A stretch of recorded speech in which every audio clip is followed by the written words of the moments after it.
สถานีวิทยุกระจายเสียงแห่งประเทศไทยจังหวัดเชียงใหม่ AM 1476 กิโลเฮิรตซ์สถานีวิทยุภาคภาษาชาติพันธุ์แห่งเดียวในประเทศไทยที่มีความทันสมัยเชื่อถือได้สร้างอัตลักษณ์กลุ่มชาติพันธุ์สู่สากล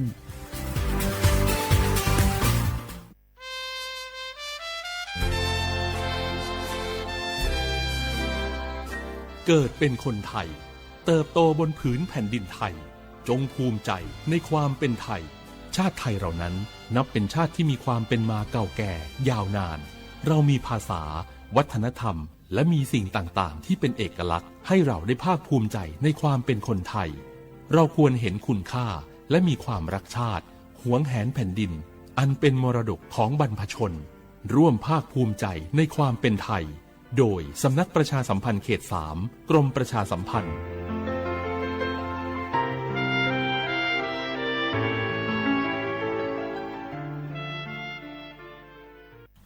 บางคนเมื่ออยู่หลังพวงมาลัยก็กลายเป็นสิ่งนักซิ่งทันทีขับรถต้องเหยียบให้มิดต้องเร็วกว่าไกลแต่ยิ่งขับเร็วอุบัติเหตุก็เกิดขึ้นได้เร็วเพียงเสี้ยววินาทีการขับรถเร็วเกินกว่ากฎหมายกำหนดก่อให้เกิดอุบัติเหตุทางท้องถนนมีผู้บาดเจ็บและเสียชีวิตเป็นอันดับต้นๆในแต่ละปีเพื่อความปลอดภัยของตัวคุณเองและผู้ที่ใช้รถใช้ถนนร่วมกับคุณขับช้าๆแต่ถึงที่หมายชัวร์กันเถอะครับรู้รับปรับตัวฟื้นเร็วทั่วอย่างยั่งยืนปรารถนาดีจากสำนักประชาสัมพันธ์เขต 3 กรมประชาสัมพันธ์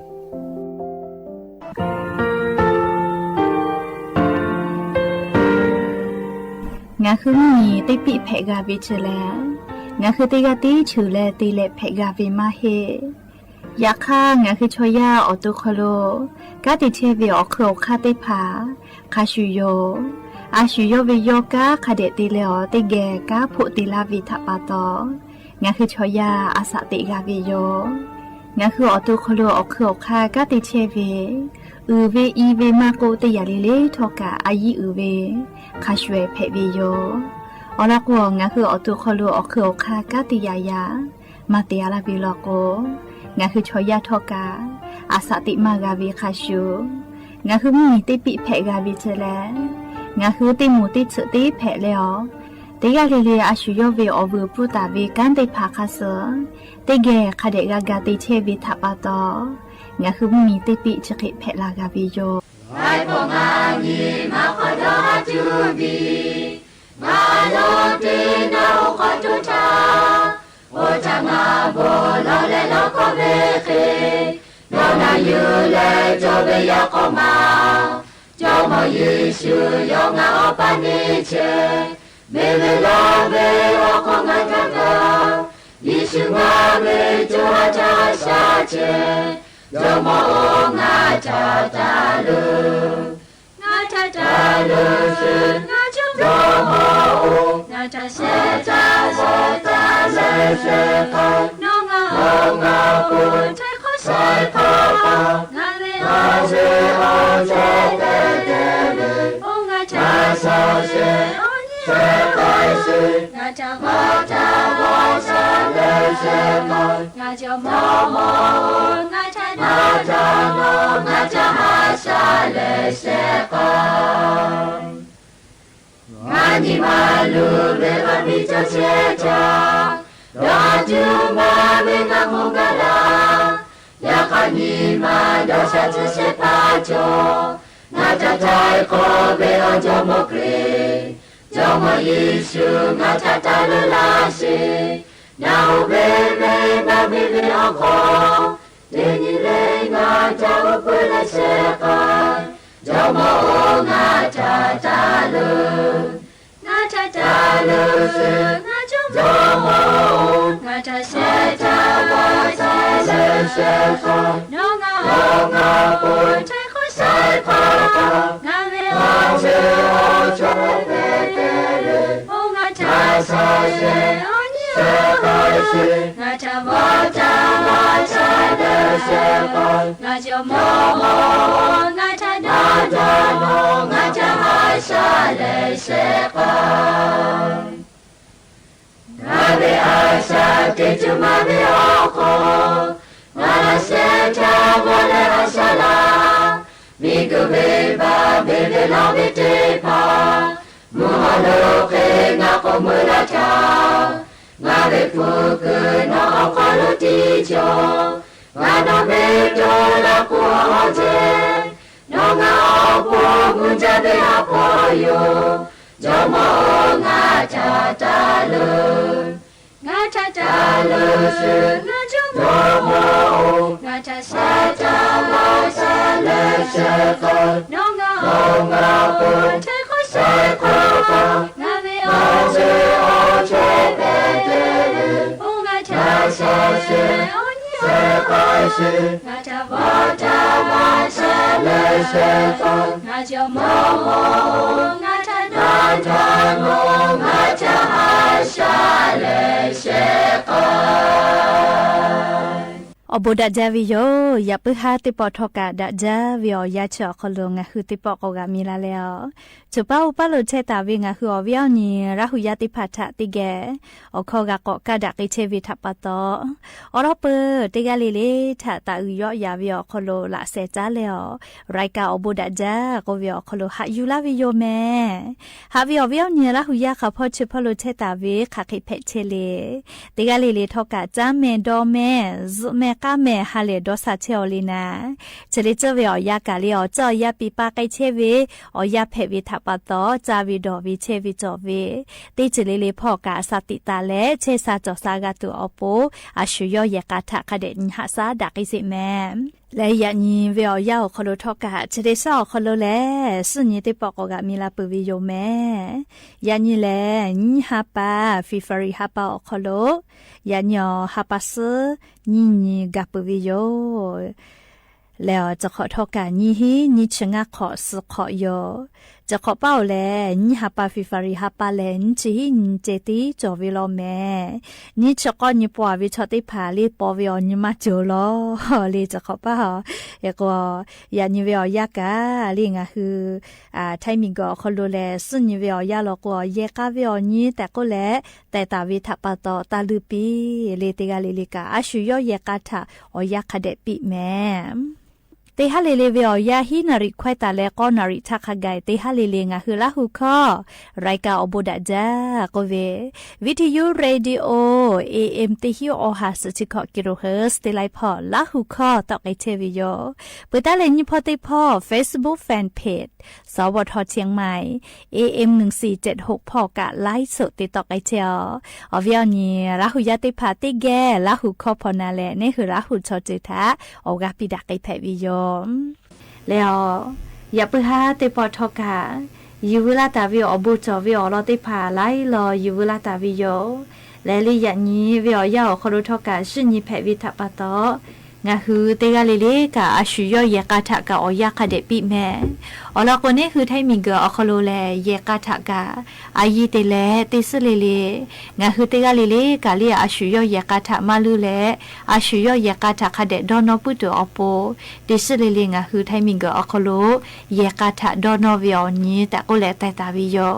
จะดาปตอลิยานิงะคือเตกาลิลิทอกาเยกาอนีเชอคอโลลิอาชุยเยกาหอดะจอดาหาดะเปดะกาปุตัวปูนาเลติกาลิเลกาอาชุยยกาทาอยากะเดปีเลติกาคอติกาคเดนาดะเลเลยกาคอจอดะฮอดะหาดะเปดะวิยกาเอติมาเพกกาตัวปูติกาลิเลกาอาชุยยกาทาอยากะเดปีแม่หาวิอวิอนีละหุยาติพาวซุเมกาเมกาวิเชเลอบูดะจาวิโยอลอกวซุเมกาเมมากาวิชอติพาเลนิมาอคโลมากูอสอสาพอกะตุขจาวิโยแม่เรียซมือกามากาวิติจึกะเฮก็ยานิเวอยาอคโลงะฮือมาซุสิทางะฮือติจอวิงาจืจอวิโยงะฮือซุเมกาเมกาตัวโปนาลิงะฮือมาซุสิทาลิงะฮือติจอวิงาจือามาจอวิเลโกโกคเดนาตะแม่อโลติยาเลงาคือมาซุสิทาเลโทรศัพท์มือถือติพาเลขับไปกะเจจิแม่เลอลโกงาคือมาซุสิทาโทรศัพท์มือถือจะได้พาลิกูเวเกมติพาลิกูเวลโกงาคือมือกาเมตุเวอุนอเนจอจะติพา ที่คือเอวิทับปะตอนะเลยจะเมื่อมากาลาวิเจโอ้เลยมาจะเสร็จทัดโทรศัพท์มือถือมาหลีกึจะรอแม่เลยอยากข้างอ่ะฮือหลีกว่าเวเลยโทรศัพท์มือถือเขาโลหลีกว่าเวติผาก็เลยอาจจะด่าให้เลยอยากข้าเกมติผาก็เวลาแม่งาฮือมาจะเสร็จท่าเลยมาหลีกึจะเวอลก็จะมือกาเมตุเวอุนอเนจอจะติผาถ้าจะเฮยวิเจไม่กะจะมือกาเวอยาวเขาโลติคือติคือชินอลาปื้จาวิจิแม่เลเกมติผาโทรศัพท์มือถือเอาคอโลมาโคคอมพิวเตอร์คอลิกาเลสเวลาโคเฮก็งาฮือมาจะเสร็จท่าเลโทรศัพท์มือถือเอาคอโลเกมติผามาลิกึจอวิเจเปื่อเลนี่ยาติยาลโกเลงาฮือติจอวินาเลลิกูวอจอวิเจเลลิกูอยู่เวลาเลลิวอจอวิเจไม่กะสมาธิเตเวนะเลงาฮือออตูนาตินิมากะเตลาเวอคโลเอาเกาซาเยปึกไกตาเวฮือเวอเจติผาในละตัวปูนาเลงาฮือซาเลลิโกจอวิจิแม่เลลิโกเวอไลเจอวอเพเวเลนี่คือดอจอวิลิติผาวอเพวิโยงาฮือบูยาลอกวอลิพุติผาวอเจลิวะโกซมึงกึปื้จาแม่เลซะกะซแม่วิเจเปื้อโกเสยาติยางาฮือติจอเวเลซาคาเดวอกือจอวิเจเลชมมอเลซาคาเดวอกือเจเลอชพุคอโลซาวอซาตัวโปนิมาสกะติซาตัวโปซาคาเดวอกือเลเจออยาเตยาลอโกเลงาคือว่าละวนญานี่เปียกกะงาคือเลี้ยวเจ้ามาเกียวิชติภากะหน่วยแกละก็ซแม่วิจิแม่ญาเลซวิชกะดะจาลอเลยะก็งายาติยาเลงาคือตินิมากะผู้กะเพตาวิปะหะขับไปกะเพตะเจปะหะจะติมาอุติมาตาโดเจ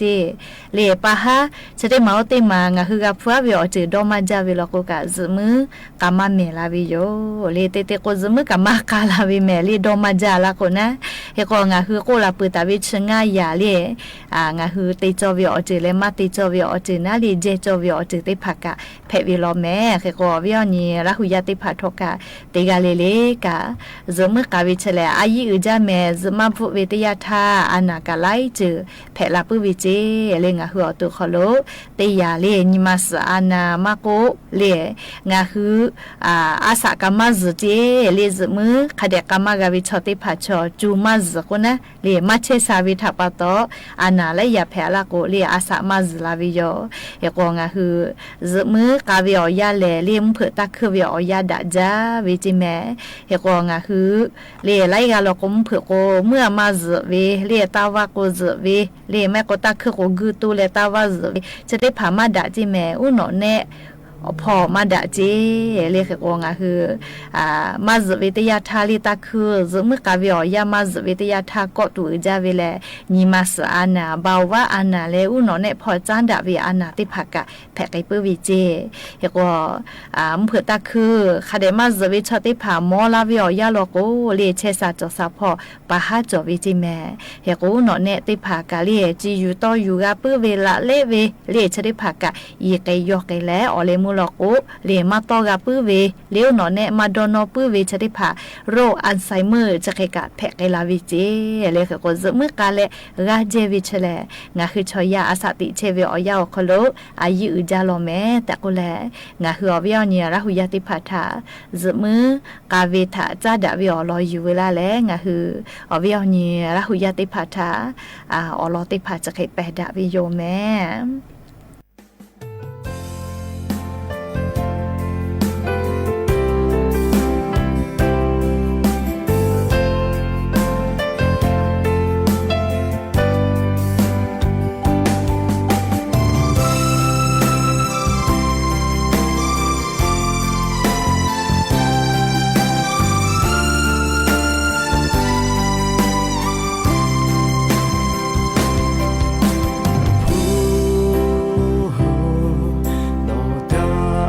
จาเน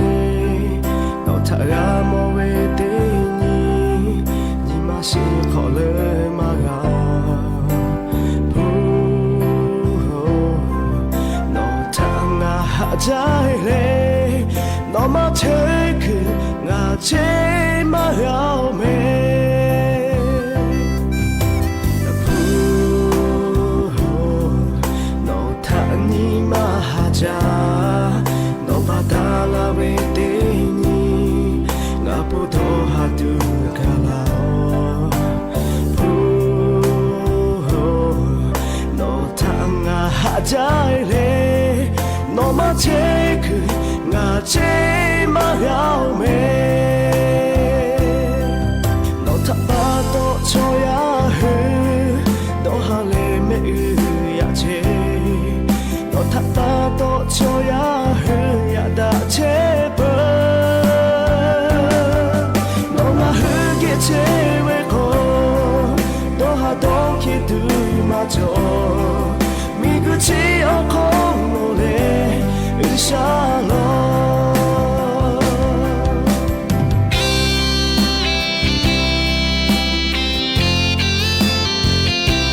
ja no batala vedeni gabodo hatungala no tanga hajaile no ma take nga che ma gao me no tapato choya he no hale me ya che no tapato choya he ya da che ve no na hu ge che ve ko no ha do ki tu ma cho mi ku chi o ko no le u sha lo no tapato choya he no hale me ya che no tapato choya he ya da che ba no na hu ge che we ko no ha do ki tu ma cho me ku chi o ko no le u sha lo me ku chi o ko no le u sha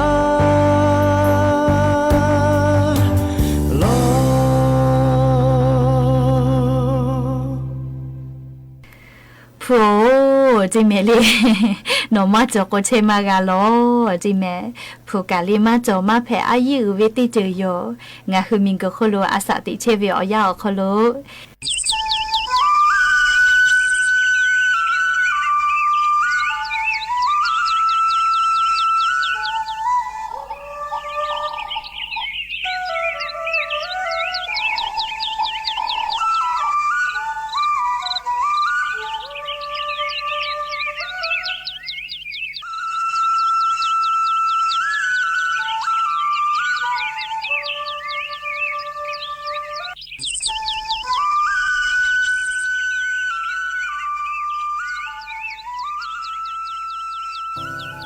โอทาเวลาหูอลิโอขัดดาจาโอตูโอหูฮาฮาลูดีเลนิชาจาเชชาปูเวโอตูอาจุนัทส์ติขอติเคกาหาชาปูเวนิมาติจุยติกาติหือชอลีวาลิชิปูจาชอมอกุสโอโกโกเลติไกเวเวกาเวติขอติขุติเวฟ้าจอเวอาเฮมิงงกาอโมเวปะโตเยอาปูสมาเวเลปอยเตลาโกจอเจนิกาอากาโมโอตูฟาตาชาจานิมาจีเมโกโมฟูชิโมจิโอเชพาทากาจาเลขอปีเวทีจาเวนิมาอาชุทาชงเกติโจวิบาชิบุเวลาหูไลจิปะกายโอกายเวลาเวยากอาจูลุเคลุกาเกจาเวจับปุเขทีดาเวลาเทคือเทโอกุเจอาเทเวอุติมาติอยู่เวเวกาเวเกียลอยยาเจ้าโดเวยอมอทิปุโตลาเวยอมอเยกาจาเวอาชาติชิขอพระเจโตลาเวียกาตุเยเลอลิมาจาลิมาชิชิบุติจุยลาหุชิลิโนทาปาโตตายปีชอเตชนาเพกะคุนุมาซเทดูซะกะซึนุซะคาเตตุเชแมนีโมมาเจยาโกติจาโยติเตตุลาฟิลาจากุตุเชเวดิขอกาเวนาชากะคิอาโหผู้โหขอเคโตโยเวกะชะชิจาชอจานาลัวดีอาโคกะโกมียาโกเจโหตุเชเวจอมาจอกะยมาชิจอมอเคคาไกจาซเวเยขอเพผู้โคจากะอาจาพืนาบุปาฮาสปิวโอเลมียาบุโลเวคาเคเพนาชออาชิโจติโกอาซตาเฮฮอจาโดเลตะเกซอาปุกาจาโดเลตะเดซปุปุเลขมาฮกะปาเลอาปุเดซขมาชิกะปาเลบุบุโกซ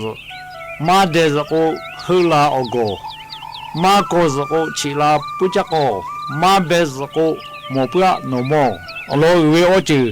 กะจากะดตุโชเตกะเลกากะติเชวิดิดิโยยะคากะจัปโกเลฮอกคาโกดูดาติเลยามิโกกะเปติเชมะเพชาปโตนี่มันที่มากาวุกาเดตูอโซยาขอตอลาเววุกาทาวุเดตาเลสุเจฮอวาฟูฮอฮาฟูฮอลุจะเชตุเวมาเพอนุเวกาเชกาจอตูอโซยาทากามาเมเลติโตตาเวบุเยฮอเยติพาขอลุโน งาเชตาเวทอนอจุยมายีมาจอตาเวโกชูโกเฮเลตุเชเวยูเมชาปะโตออมาเดมาจุยมายีชมอขจเวจุยมายีเลชิมุคูทาชูดาเวจีอฟุขายานอจุยขามาจอเวทออเลมือเชชาจอชาเวอนาโลโกตาเปเวออจิทานอบีโลเปเวทอนอตุนอมาเชชาโกอบุมาจอชิตาปะโตเชชาจอชาตุอาชิโยตุทาฮาเดหาชา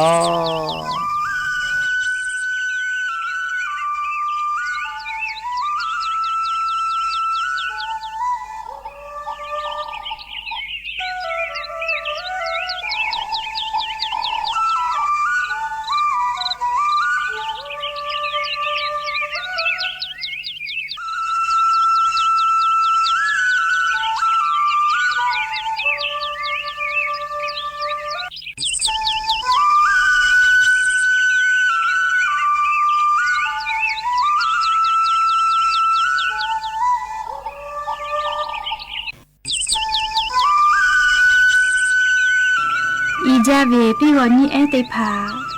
ยุหือถาเซกไอปีป่าโอหูมาจออยากข้ายุหือมาบอเวถาปาโตมามือเสือเปเยเอเตพาโอเยอีจาทอยุหือมาบอแล้วยุหือไปพือเตพาเตและไปหือจอกาวิโยงาคือชอยาแลออโตลูอืจาออกาซาจอมาจางาคือหมอเชเวตุนุตุสาอาเกงาคือลาเทจูจาเลกาเตเกจอวิโยมาบอเลจูจาเลกาเตปุวิออเจเตพาติกาถักะมาเตลูยักข้างาคือบอเลกามาเตจาปุวิออเจเตพาเลชอยาถะติลูวิโยเพบอโดหาวิออเจเตพากาพุวิออยาออคโลงาคือชอยาวินิมาผู้ยีกาตูยึขาปุตูออเจเตพาทาปิลาวิโยยักข้าคาทากะฮาเลเปียวเวออเจเตพาเลงาคือชอยานิมาอีเกจูออเจเตพาปิลาวิโย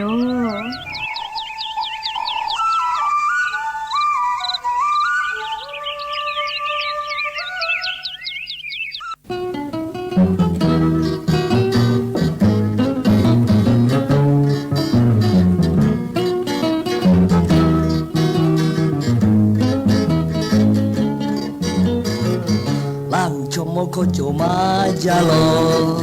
โนฮึคาเดโตตาจอเมลาฮึโจโมเตปากูตาเวโอมวยบิลาเชเวโยโอบิโอนิเตปาโออาชิโจโมโคเตปาคาเดโตเลลุสโนลัมลาติโอโโอบิโอนิเตปาโออาชิโจโมโคเตปาคาเดโตเลลุสโนลัมลาติเยโลสุภากุยโตติสุเวเตียโอเนโตลาเวจิเมชอยาหางจาโทมามือคูมาเพเตจิคูมานีโอริออนเตปาโออาชิโจโมโคเตปาคาเดโตเลลุสโนลัมลาติโอโบโอริออนเตปาโออาชิโจโมโคเตปาคาเดโตเลลุสโนลัมลาติเยโล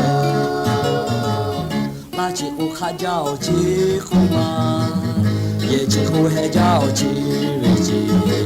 โชยายาดาโบเบียนจิคุมาชิทาปาโตชาติตาโอริออนเตปาโออาชิโจโมโคเตปาคาเดโตเลลุสโนลัมลาติโอโบโอริออนเตปาโออาชิโจโมโคเตปาคาเดโตเลลุสโนลัมลาติเยโล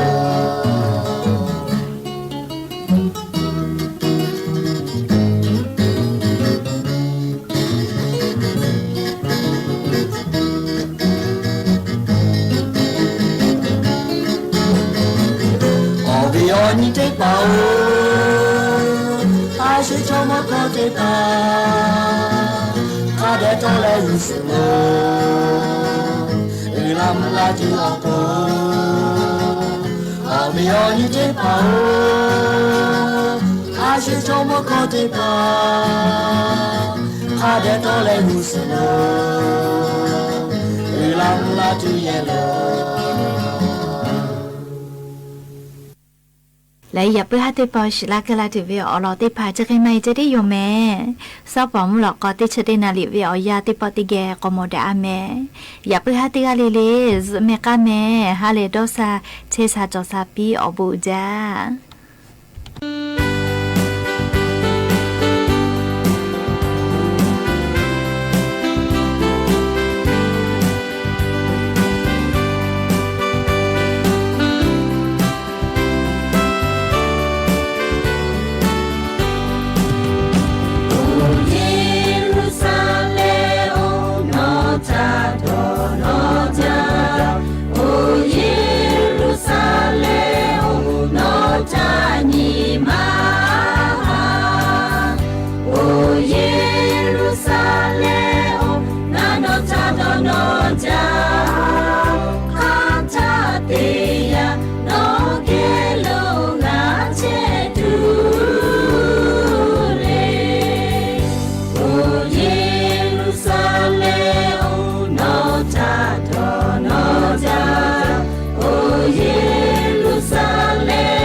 สถานีวิทยุกระจายเสียงแห่งประเทศไทยและเครือข่ายทั่วประเทศเสนอข่าวต้นชั่วโมง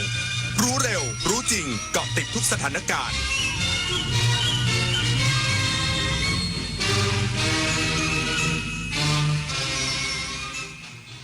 รับฟังข่าวต้นชั่วโมง 21 นาฬิกากับอานนท์นันตะสุคนครับรัฐมนตรีว่าการกระทรวงทรัพยากรธรรมชาติและสิ่งแวดล้อม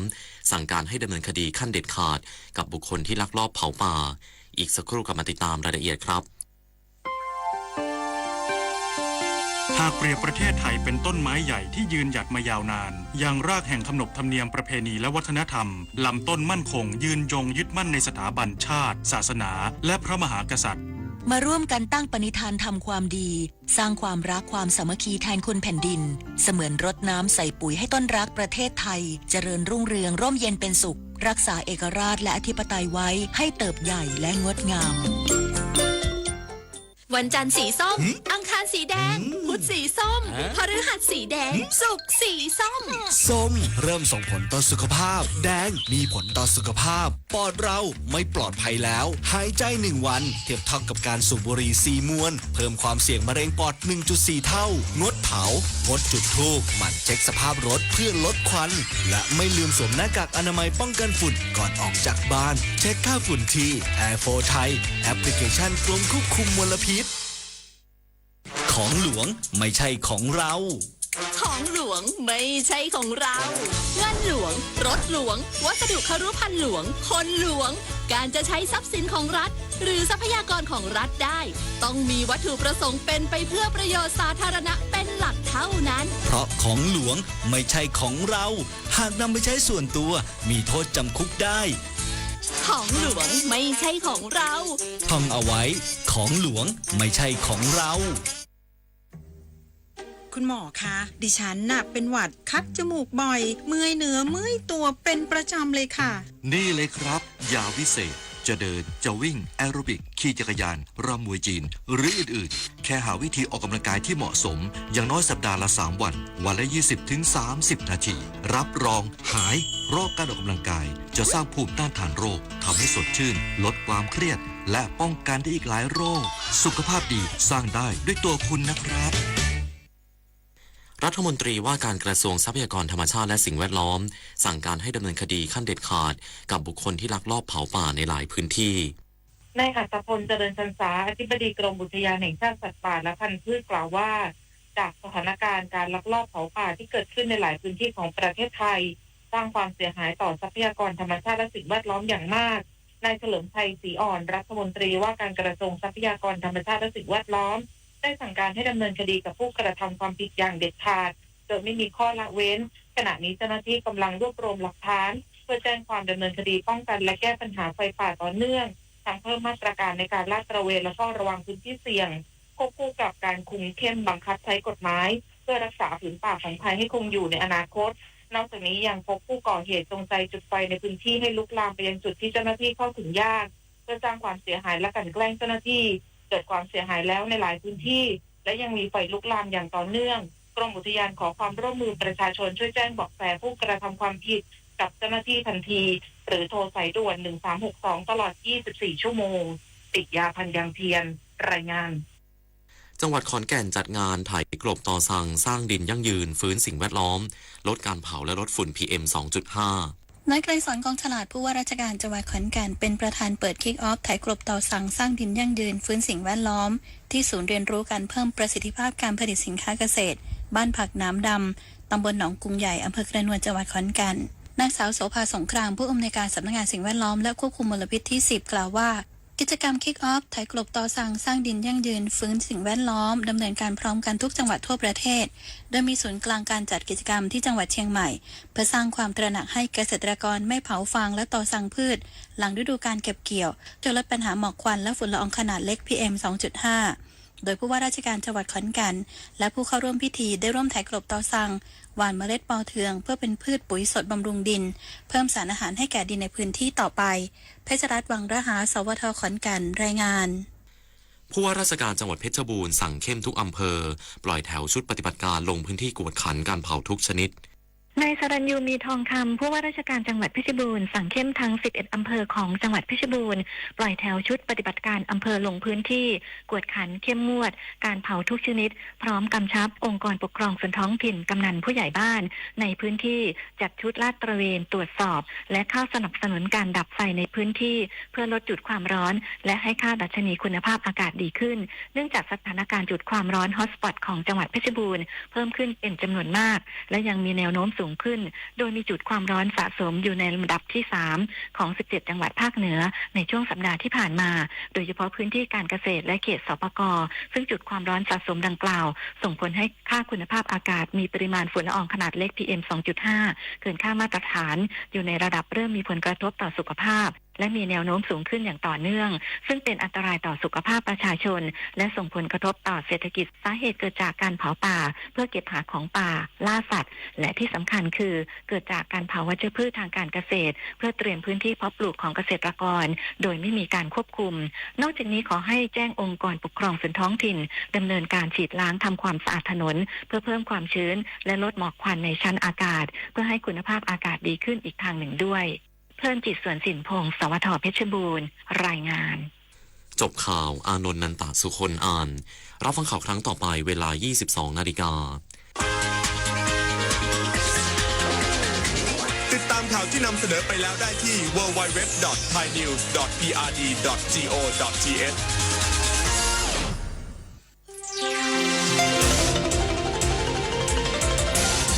วิทยุแห่งประเทศไทย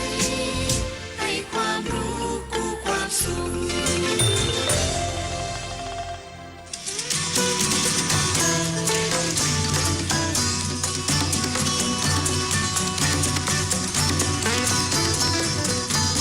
บนเส้นทางของถนนสายนี้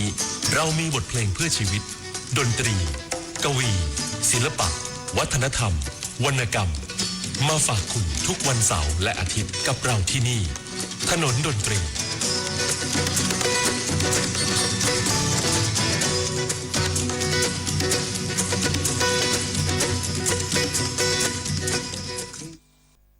ถนนดนตรีไลฟ์เดือนกุมภาพันธ์การกลับมาของเสียงเพลงความหวังความรักกำลังใจ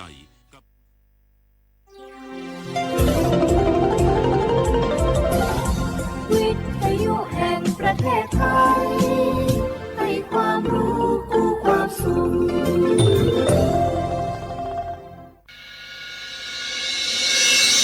สถานีวิทยุกระจายเสียงแห่งประเทศไทยจังหวัดเชียงใหม่ AM 1476 กิโลเฮิรตซ์สถานีวิทยุภาคภาษาชาติพันธุ์แห่งเดียวในประเทศไทยที่มีความทันสมัยเชื่อถือได้สร้างอัตลักษณ์กลุ่มชาติพันธุ์สู่สากลทุกครั้งที่ใช้สิทธิบัตรทองหรือบัตร30 บาทอย่าลืมพกบัตรประชาชนเพื่อยืนยันการใช้สิทธิไม่ว่าจะไปรักษารับบริการป้องกันโรคหรือบริการอื่นๆสำหรับเด็กเล็กที่ยังไม่มีบัตรประชาชนใช้ใบเกิดแสดงคู่กับบัตรประชาชนของผู้ปกครองง่ายสะดวกรักษาได้ทันทีสอบถามเพิ่มเติมได้ที่สายด่วนสปสช1330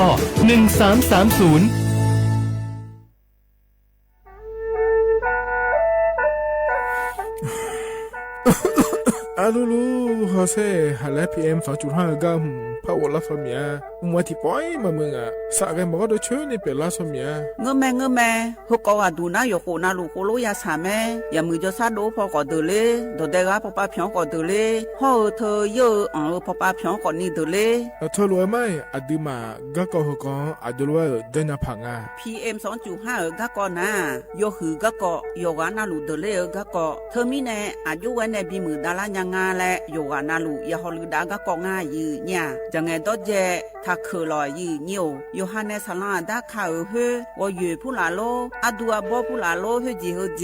มีจามาคืนนี้ลาลือแน่มาลาลือจีญาเดนะคนนี้มีฉันได้มือพาลาคือแน่ดาวยืเหนียวน่าบ่ชมีจาไกมาบีดลานี่ยาฮอลือดางายืเหนียวบ่ชมีจาดูฮอร์โมนาอะชอจำหน้าที่ตัวปาฮอลือดาดึงอะเข้ามาดอจาบีลอยยืเหนียวน่าโยวานาลูชอบาวแน่อะบ่ยาคดางายืเนี่ยบ่ชมบีเจียวแน่สาจะแลอยู่หาสู้เอาเธอโดมาอังไผโยฮานาลูอาลาเจ้าที่ขอรวยกูว่าเนี่ยโยฮานาอดัมไปดาวมือดาลาเนี่ยโยฮานาลูสาก็พอปะมือดาลาญาไผอดีมาไทยช่อหาโยฮานาลูฮออะชอมีหองช่อหาโดเดกาลาเดสายอมือวองอัญญาไผยอลอบิลอและโยฮานาลูตะกอลวยยาฮอลือดางายีเนียวเฮกันนิยอนดอกบัดาบ้านแน่สำนักประชาสัมพันธ์เขต3กรมประชาสัมพันธ์พอปาแน่ยากาแน่งา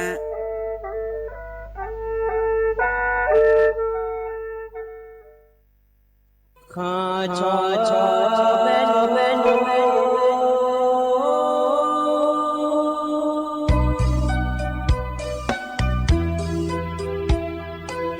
你照顾你我到我土呀卡不，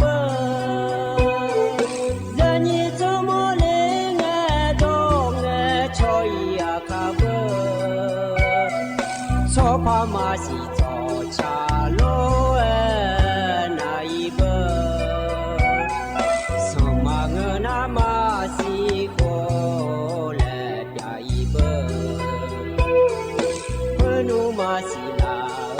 tole majole ngaje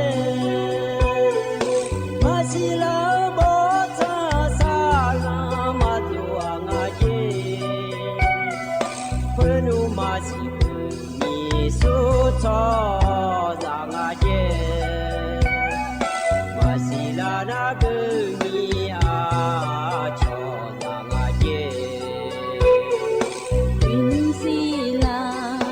yo ha chomia sila ngananya yo ha chohamia ga yu ni nai we cho chomia tu le yu nya du mia mo le cho cho lue adiza ani ki pu ma jan le so me ye nya le ti du ma ta zani cho do le adi gu lang hu mie ina ya mo jo ne dong nge cho ta ma he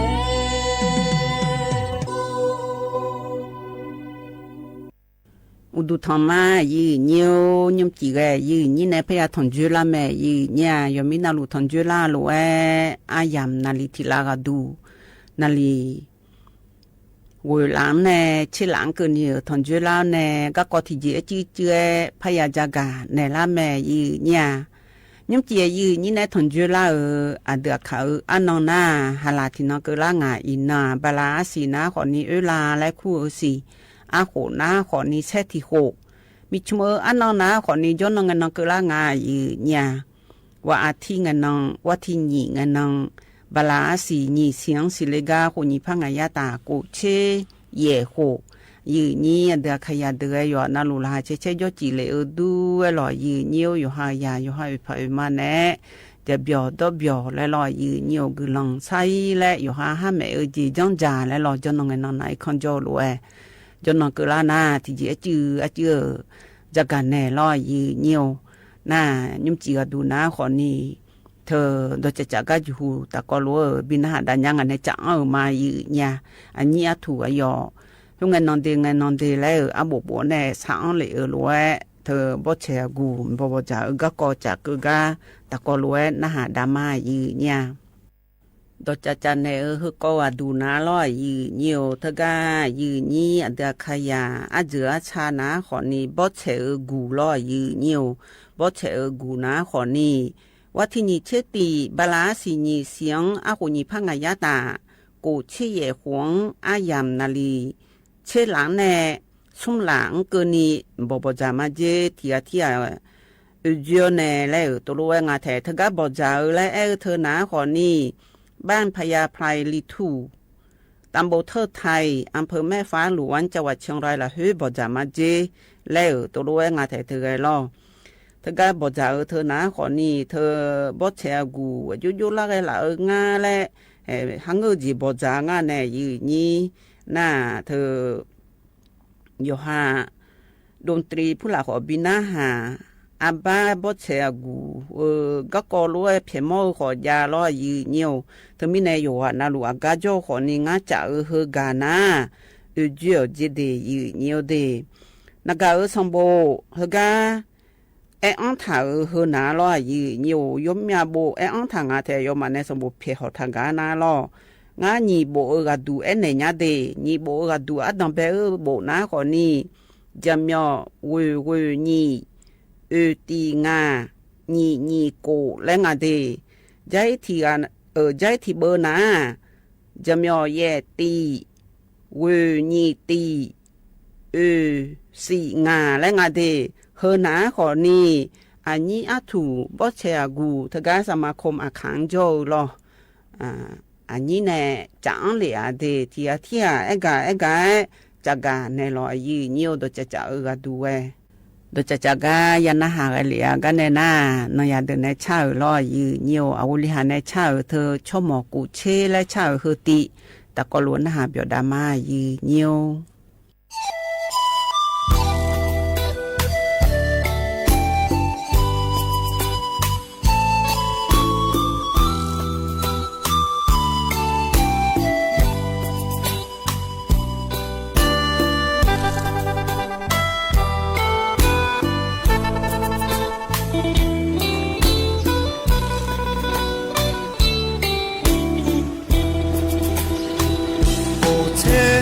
မောလေမောလေဟောနီပြောမြဆောင်ဖာဘီလာစတာယူဒိုနဲ့တော်တဲ့ကဟီမာမိခေါ်တဲ့နီမိဒါကြောကဆောင်ဟောီမာချောနာမောလေငါလဲနုမဟစီမမောီမောညာလေဘောတဲ့ကိုမြကိုမဖာစမဲဒီခဲတဲ့ရတဲ့ခေါနီပြောကြိုက်တယ်မှာညတာမချောင်းချေနာအကူဇုံနဲ့မတဲ့မောဒီခေါကြောနာဒီဖာအမအဘောကူလာမိဒါတော့ဖဲကြောနာအဒိုကူမီနဲ့လာခါချဲညာမြာခဘူးတဲမဲလူမဲနေလဲมือเท้าနဲ့ချောနာရဦးလောလွယ်ဖဘဲမီနဲ့ဟောမှုဆဲငါလဲလေစီဂျေမာမဆူဖာជីજોပေါ်ပွဲလာခါချီချဲလဲဟဲ့တဲမာရောတဲ့လဲငဲတီစီနုခေါရှိနီလဲဆဲလေမာ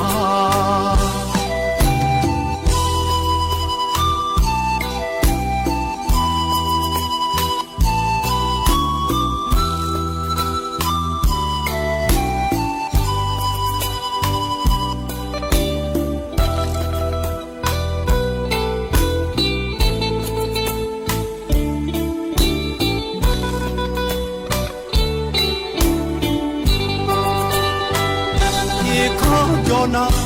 ဒီဖာအမအဘောကူလာမိဒါတော့ဖဲကြောနာ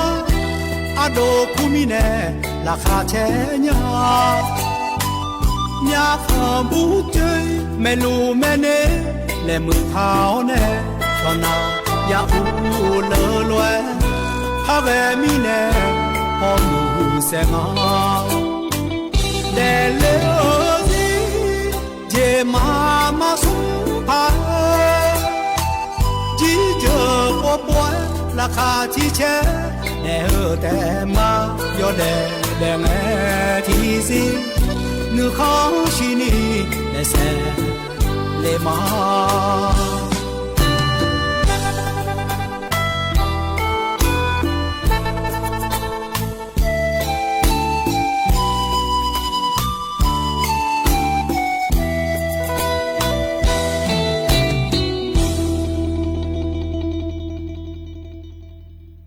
အဝလီဟန်နဲ့ချာဂါရဲယနာဟာပြောဒူဝဲလော်ယူညိုကနေနာကကောဖကြကဒါနေညာယူညာဟကောဒူနာလော်ယူညိုချွာယာเธอทีอาที่กานุนุยองแงอีสอนนี่นุสังแงกาบีกกอเดยูညိုเดဟကောဒူနာขอนี่လော်ယူညိုเธอချွာယာยเดกานาจีယူညာလာလေလာချာလာလေကကောเธอมาเจจุညာจียคือกကောมาเงอขอยยิงกကောขอนี่လော်ယူညိုเธอมีแน่เมียวมกาโลห่อเธออากึกกะก่อนนี้รออยู่ห่ายุ่มตองละเฮ้ของมึงอ่ะแน่ยืนี่ก็กอดูลาเธอนาลอยืนิวเธอที่เดือนนาก่อนนี้อยู่ห่ามาสิมาสู้กะขอดูลาล่ะยืนิวเธอมีแน่เทียที่อ่ะอยู่ห่ายุ่มตองละเฮ้เจ้าของมือเมียวตากะเจ้าเดือของมือโชๆเว้ยๆกะเดือของมึงอ่ะแน่ยืนี่เทียที่อากามีเธออยู่ดื้อมาหลัวเจยืเนี่ยแล้วตัวงะเมียวมือช่อหาเจยืเนี่ยอยู่เมียจ่อเจนุนสาวช่อหาห่อเธออยู่หาเมียวมือดวงเทียที่อาช่อหาอยู่เมียจ่อเนี่ยมือหลัวเทียที่อาเธอเมียวมือมาชาเลี้ยบ่มาวันนึซอยาวลอยยืนิวอยู่จิมันนายไงยืเงอเดืออยู่หาพอลืมดาวเดินแนมแหล่น้าคนนี้มันจีนี่มันเจอนี่มาว่าเจอนี่อยู่ด้วยไงเนี่ยคนนี้แฮนึสางานเนี่ยยืนี่เธอมีเนี่ยนึสาวก็กอและเธอยืเนี่ยมาเจอเนี่ยเจอยู่กันน่ารู้ยังไม่เจอีส่วนนี้ยังไม่เขาจะเจอและปานเนี่ยมาเงินว่าคนนี้แล้วตัวไงยืเนี่ยช่วยยาละฮือนาลอช่วยยามีสีนาคนนี้มาเจอเนี่ยรวยอายุแหวนเนี่ยเธอ bị mượn đá lao lại trong thay đạo thơ nà lo gì nhiều thơ yo hang gà yo khá bị gì xịt tì gà đủ lại ở tôi nghe thế đầm bé ở tì nà khỏi nì các con tôi đổ la ở thưa các con yo khử khỏi mưa yo nhí khỏi mưa yam bị này ná bị yam yêu này bị mượn đá la gì nha thì hệ ná khỏi nì yam hơi bụi ná khỏi nì yo han nên người sợ các con thưa mượn đá la mẹ gì nà thì hệ cho này phát mượn đá ná khỏi nì mà y các con tôi những người sợ sáng á hờ lại phát mượn la mẹ gì nha nhị tì đủ lệ là người ná khỏi nì yo han này lại sát lệ ở hơi lo gì nhiều thờ yo ham đông đỡ la khỏi mưa chọn bị đỡ lệ khỏi mưa yo mưa ngã lại đu này giông miểu mà lại yo mưa giông miểu mà lại lo gì nhớ khỏi nì ngày mà yo mưa mà đổ lệ ở mi tối bị ở ngã lại tối ở gà bị gì nha lo xong tì đủ lệ lại người ná khỏi nì ô lại ở tối lô là lại là chào thơ ná lo gì nhiều mà mưa các con lại té khỏi mẹ nhà gì yo hai giờ xin gom mình này là ở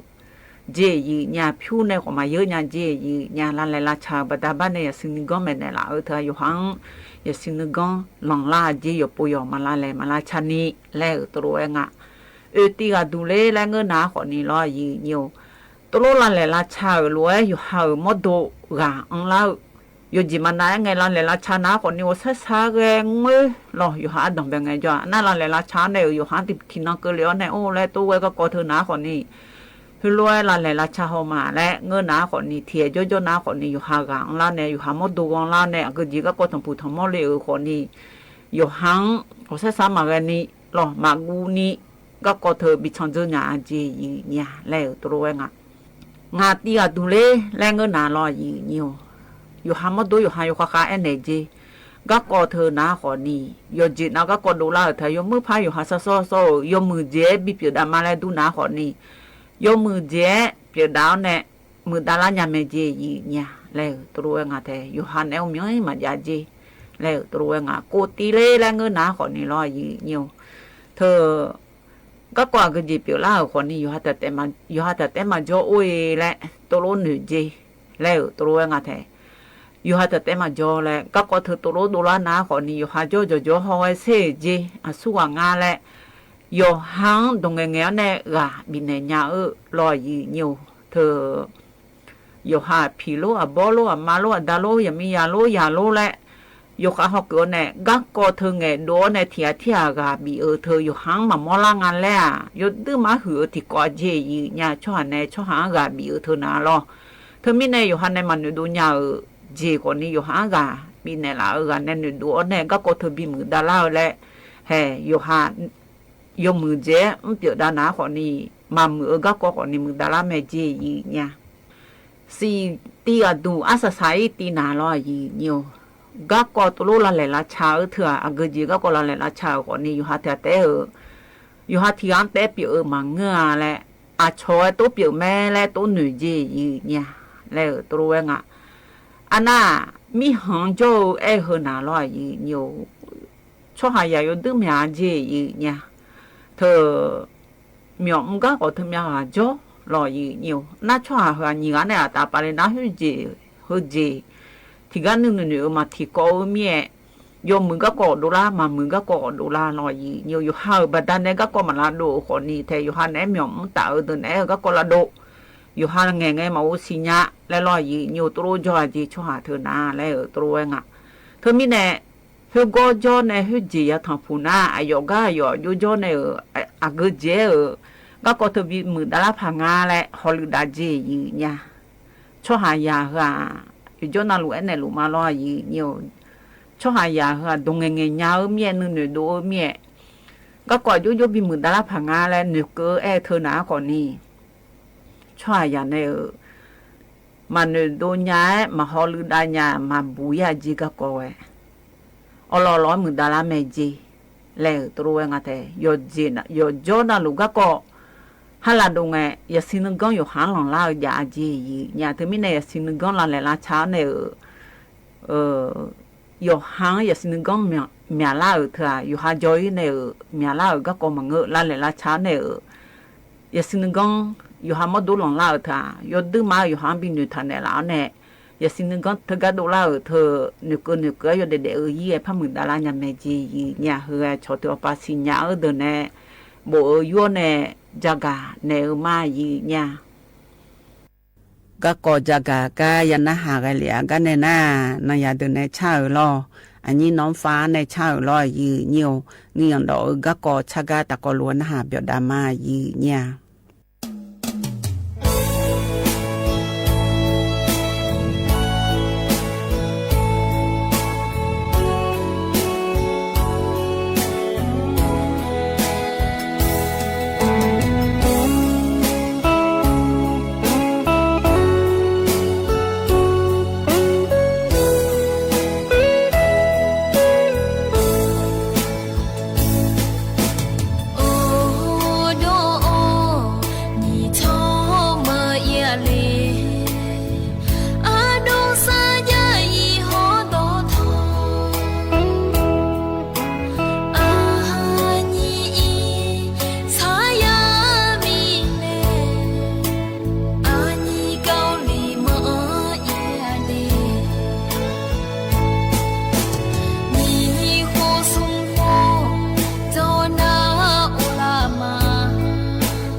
ยันนะหาเบียวดูไว้หล่อยืเนียวเฮกันแน่นาขอนี่อาชังจูจะบอกกูเธอก็เสียจะเลยอาคังจูอาชังจูรอเธออายุน้ามาจอมแต่อายุสิบวงอะไรอายุแต่สักดองถ้าเธอจักันเนี่ยเธอน้าขอนี่อายุยากกะชอหาเมียฮันนี่อาคาบาลาบุมพอจอฮันนี่อาคังจักกะตะกอลเวนะฮะดามายืเนี่ยอันนี้ที่สองอาคาชดเจอเลยแต่แล้วเพื่อชอบเราบอกชดเจอเนี่ยเสียเจอไม่ของเราเสียเจอแต่นะอาคาจีบีมีของสภาเนี่ยอาคาแม่เนี่ยบีเนี่ยเราชดเจอมั้งแต่เลี้ยบุ้งเนี่ยใช่เลยนะอาคาเลี้ยเปลี่ยนชดเจอเนี่ยมีของเขาตาหน้ามีเชื่อกันเนี่ยพลามือมาไอ้จีมือแม่ของเรามาชาไอ้คนเนี่ยของป้าชอบกันแล้วเนี่ยอาคาร้างเพื่อชอบเราบอกดื้อที่จีน่ะอาคาจีชอจืดไม่รู้ชอจืดที่ก็มาผูกพลาเนี่ยมือเนี่ยชงชอจืดสมบูรณ์ชอหาเนี่ยชอสมบูรณ์ชอหาแม่มีของชอเนี่ยเสียเจ้ขาปัจจัยบ้านฮันนี่ขาบอกปัจจัยก็อลิเล่บอกไงคนเนี่ยจืดกึศที่จะฮันนี่ว่าขาจัดเนี่ยฮันนี่คนเนี่ยขาบุเองฮันแล้วฮันนี่ทุ่มนะแล้วปีเราภาษีแล้วยังบิชชิลุมาเอาช่วงนั้นมันเนี่ยซานี่เธอชอก็เชื่อมสิ่งยังชอจะก็เชื่อมสิ่งยังทีนี้ฮันนี่ฮันนี่อันนี้หูโล่อันจริงอันนี้หูโล่มึงอันนี้จีหูอันจริงเนี่ยหูโล่จะหูโล่เจเหลี่ยมเนี่ยโล่ดูจริงอ่ะจีหูเจมีหูโล่อันนี้อันนั้นที่มีอันนี้ตรงนี้จ้าอันนี้มาใช้ส่งอ่ะชอจะเธอซานี่แล้วมันยังไม่ฮันนี่แล้วเปล่าเธอเราบุ้มเนี่ยเขาควายอาคามึงอันนี้สภาก็จังพอเนี่ยสภาเนี่ยหอบพอเนี่ยสมบูรณ์ได้เท่าดิอาคาคือฮันนี่เราเยอะวะฮันนี่ที่นี่แต่ไม่ฮันนี่ชูฮันนี่ชูจะไม่เนี่ยอาคาฮันนี่ชูละคนจ่อเนี่ยชูเยอะอาคาแล้วมันจ่อเขาก็จ่อกันเนี่ยเขาป่าอันนี้คือเนี่ยอาคาเอาที่สภาก็ยังแต่เลยนะฮันนี่อันนี้ฮันนี่นั่นที่มีอันนั้นอยู่จนฮันนี่หัวอาคาอยู่ข้ามาดูเลยจีอย่างไรงั้นฮันนี่มีของอะไรสิล่ะเนี่ยไอ้คนเนี่ยที่จีที่น่ะอายุมาต่อมาเงไอ้คนที่มาเงี้ยมีก็ก็ยังไงค่อยๆอันนี้ถอนจุดเนี่ยยังเทียบไม่ส่งกันละเฮ้อจีเนี่ยเนาะเฮ้อจีเลยเฮ้อันน่ะอจีเลยงั้นก็สิล่ะงั้นจีพี่มาต่อมาจนมาเสียเนี่ยตัวจีเรามาอยู่จีเรามาอยู่คือขอเจอเนี่ยบ่มาจ่อจีเลยเฮ้นี่มึงอะไรมาอยู่เรื่องมึงจีเลยเฮ้น่ะจีเลยมีเนี่ยแล้วพี่มาทุเฮ้แล้วพี่มา这个拖拉还有你们个来嘛有来么个进来我听嘛讲了老有人喂了不你是哪里เขาจะเขางานเนี่ยน้องบอกว่าเขาเล่นหน้ามาไม่จังนั่งงานเนี่ยก็งานเนี่ยขายเดี๋ยวสิชอบปนานจะยืนรู้มือจะเขาถ่ายมือจะอยู่ก็ชอบตัวเนี่ยเนาะน้องมาเธอเขาเธอตัวจริงเพื่อนเนี่ยอย่างเงี้ยจะมาไหนเนี่ยอันจริงเราถือแล้วมาสิญญาเลยเนาะมันเนี่ยคือตัวเนี่ยจีเรามาอยู่ขอเจนี่ผมมาจ่อยจีแล้ว你们原来嘛有这个么个จีแล้วจีอยู่ดู不东家嘛家咪呢嘛有เลยจีแล้ว用จีได้จังเลย那还有ไอ้ที่ตัวจีผมยังนี่พูดยังพูดสอนยังอายุมันยังเกินอยู่นะทีนี้ข่าวหันนี่เธอไอ้ที่กับจ่อ那ทีนี้什么不晓得了都得不了就不晓得了ฮันนี่แล้วบุญเนาะแล้วยูจีล้อแล้วทีมพายูดานเนี่ยอาคาฮันนี่อาคาแล้วฮันนี่แล้วบุญน่ะแล้วเจ้าเนี่ยอาคาแล้วฮันนี่อาคาแล้วอายุเกิดอายุอาคาดูแล้วไหมอาคาแล้วดองแล้วนั่นทีนี้เนี่ยอาคายี่กาเถอะตรงไปอายุชั่วชีลุงไงที่ก็คนมีที่ตื่นจริงอ่ะจังไอ้ก่อนเรามาล้านเนี่ยที่ปุ๊บพระเจ้าชดแต่ละทีนี้อาคาจะพิชอบเราบอกงั้งมาล้านเนี่ยเดือดอาคาจะเด้อยอให้พี่จุมาดูเด็กเลยจังเลยแต่น่ะมาหมู่ก็จะทุกมาจะแบบส่งมีโอแล้วก็เกลียวส่งมีโอเราเนี่ยส่งมีโอทุเรศ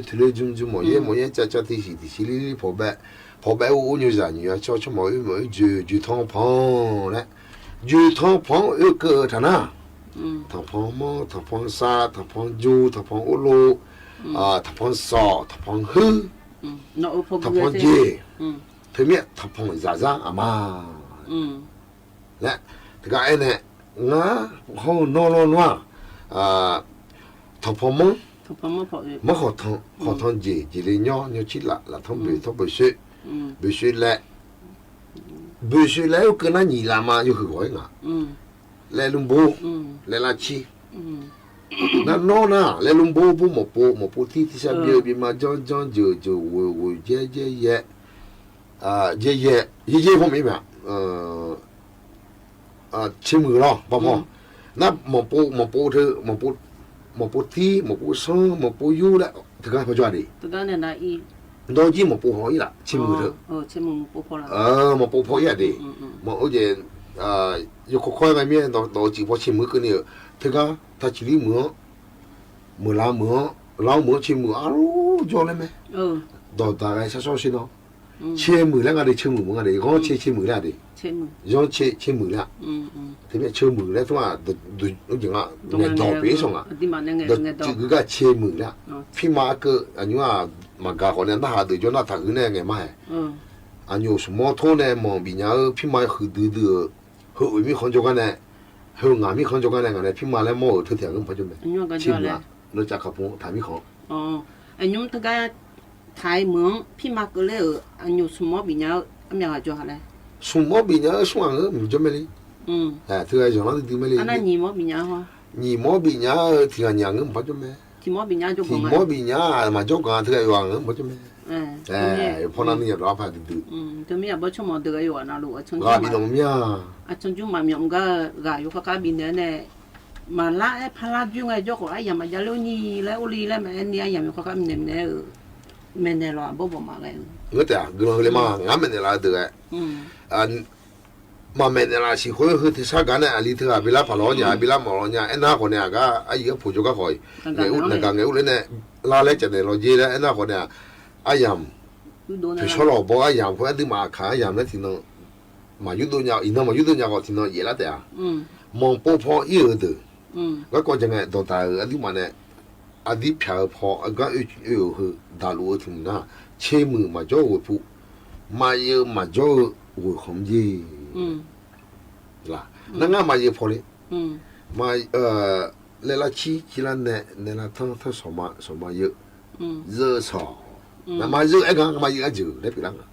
มาเยอะสอชื่อเยอะจืดบอแล้วที่เมื่องามีของ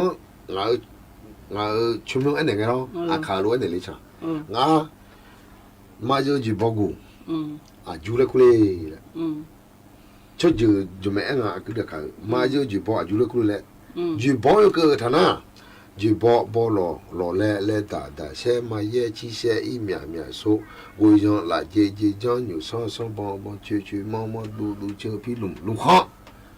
ลุงกาตาลุงข้อแม่นั่งงาตาเนี่ยเมียอันเมียเดี๋ยวเมียตาพอเนี่ยเมียจ่ามือคนจีแล้วอ่ะคนเนี่ยยังไงชิเลเมียเลยไอ้เมียนี่ผ่าสมาจีเนี่ยเอาไปห่อมาห่อมันยังไม่ชุ่มอะไรอะไรจะเช็ดท่าใช่เลยมันจีน่าบ่เช่นี่ผ่าละเอาชิวตัวเจ้าแต่บ่เห็นเราสลับแต่ชิมคุ้มกันละเดือดตาจะทุ่มเมียมันมอกันมันจนเนี่ยมันว่ามากากันมันจ้าเธอมีพี่มาอันอยู่ทุ่งไงพี่ยาตัวบอกพี่มาตัวชอบเลยแหละงาบอกผู้ยอดหนามเลยแหละพี่มาพี่ช่วยยังงามพี่ช้างอ่ะคุณอายุ50年这边อันอยู่จะเสียแล้วล่ะทีนี้งานนี่ผ่าบิชิเล่เนี่ยนี่ผ่าเนี่ยหมอเปี้ยเลยยังไปทั้งบุญเนี่ยพังแล้วเปลี่ยนเลยหาจีหาอยู่ไงแม่ขู่หัวหนีขู่สุขุมาขู่มาขอลาสิงามาเจเนล่ะงาตาเจเนล่ะทีนี้เนี่ยนอลีเหอหมอพี่พอหมอเมียน่ะมาพยาจุงอะไรเมียนี่ผ่านเนี่ยเปลี่ยนเนี่ยอันนี้อินโนก็เนี่ยงาเมียมาหมอพี่พอเนี่ยมีเนี่ยพิเศษเลยดิพิเศษนกอินโนมันไม่ใช่ยังที่เป็นหมอพี่เลยจ้ะเธอมีเนี่ยงาจีเธอพออาขาพี่มาตัวพอที่ยุ่งแล้วก็หัวงานเนี่ยงานเนี่ยจะให้มาเงยอย่างเดียวจังแต่งานเนี่ย是有可能มีเนี่ยหรอล่ะนี่ภาษามาพับเพียก็ตัวมีเนี่ยล่ะงาอยู่ๆสิละไงเราจังสมมุติจอก็มาโดนละรอนัวล่ะ ก็บ้านเนี่ยฮะเนี่ยทุกทุกจ่อยรอมีอะไรงาละเยอะใหญ่ดิมาทุกเดือนสินะกุยก็ทุกเดือนแล้วแต่ไม่ได้พี่มาต่อนะงาพี่มาจริงงาไม่พี่มาจ่อเราหนูอ่ะงาภาษาอะไรล่ะแล้วแต่ไม่ได้อาดูมาอาเพื่อพิงท่าหือหุ่นดูเพื่อชอบเราบงาเลยอีนั่นเบเจมอลังอ่ะจ้ะแต่ไม่ได้มีของตาหืองามีของแต่ไม่พายมาจ้ะคืออันอย่างที่สหกายจ่อข้าจ้ะพยายามตัวเนี่ยเดี๋ยวสาวเดี๋ยวดูย่อหาพี่จุมาเย่บ่อยถ้าแกย่อหาพี่จุมานี่จังปลอกมีจ่าทักคือถึงซ้ำกันเนี่ยยังมือผู้สาวย่อพี่จุมาย่อหาผู้สาวแม่อันอย่างยี่อามาดำจอลนัวอันอย่างมีอะไรเนี่ยตามิฉันน่ะมาบาลามาจอลนัวอันอย่างมาอามาดำมาจอลนัวมาอย่างมัวเธอบัดนั้นย่อหาอาเพื่อพี่เธอหรือย่อหามาได้ยี่เธออายุก็ชูเธอย่อหาอย่างนี้เธอเนี่ยย่อหาเพื่อชอบเราบ่ดีย่อหายังไม่จะมัวเลยนึกมาพี่ว่าเนี่ยย่อจะบ่ละตาเนี่ยย่อหานั่นลูกมีของเจ้าขยะคือเทศกาลหลักคนเนี่ยนึกซาอุลูแล้วตัวเรามาอาจารย์อยู่ในจักรเนี่ยไงอยู่ดูมามือหยาไอ้หรอสิหยาเดี๋ยวก็รู้จักกันเนี่ยรู้ไอ้แต่ย้อนน่ะรู้ไอ้เนี่ยรู้อยู่หามาโจ้คนนี้แต่ซาก็รู้ใจอย่างน่าช่วยสิ่งก็บินในหยาเบอร์ย้อนมือหยาไอ้หรอเขากันเนี่ยนะเธออันนี้อาคาเรคคอร์ดในบุญในชาหรอถ้าเบี้ยเย็นเนี่ยล่ะและชาคือติแต่ก็รู้นะหาเบียดามาอยู่เนี่ย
nó nhà từ này cha cái nhà nó biểu du lò như nhiều cái này na à chỉ gu ga lại ở phát bin hà đã nha nhưng chỉ ở du na còn ni anh nhỉ aga bỏ xe gu loผู้สื่อขับผู้ย่ออันนี้กันใน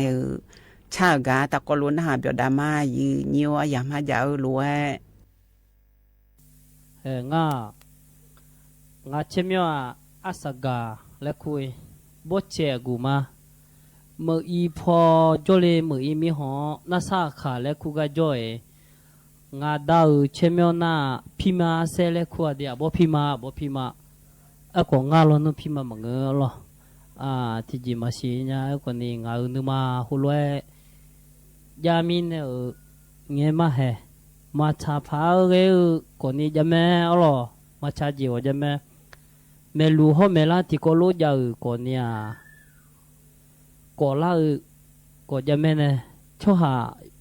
โยหาโยดงเงี้ยแล้วไอ้ที่จริงอาจจะมาชาบอกกันแต่คนนี้ชาเดือยุคเนี่ยมาชาเดือมายันนะฮะล่ะก็นับพักกะลีก็ล่ะดูมาเยี่ยนี่อาคาชิคาติคาเตมาล่ะ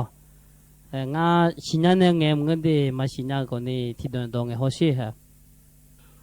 ว้าบุดงจานุชอย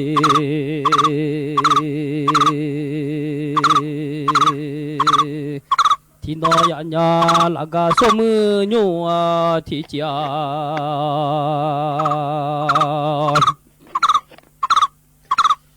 ยันยาเลโลมา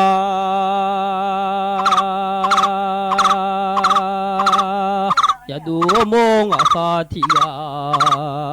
มาเชยันยาหนึ่งมาเชยาลาญาเลโลมาลี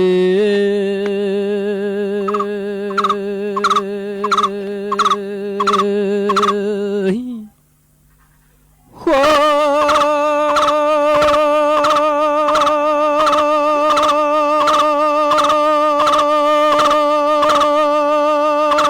งาโซหลอย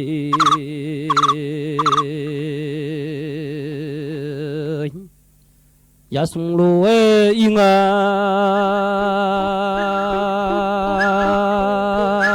นลองบ้าจังยังตัวกายเงเลยอย่าดูมองอาคาที่ยามอสหลองยาสุงอิงลาย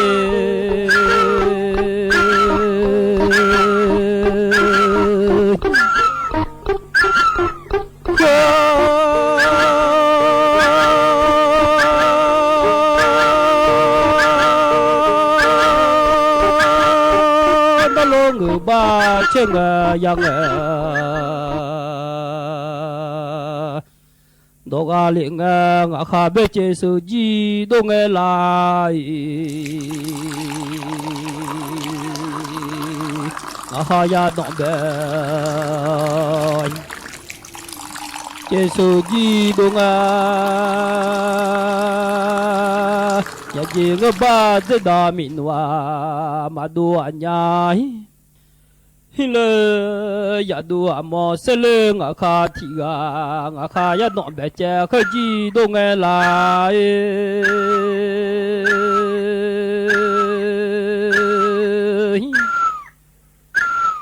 ya ji nge ba je da min wa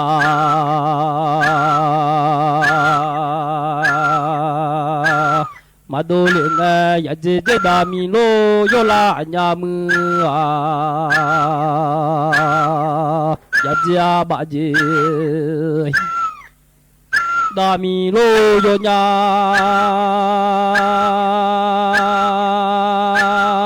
ya do amo se le nga kha thi ga khe ji so ma bo le jo nge la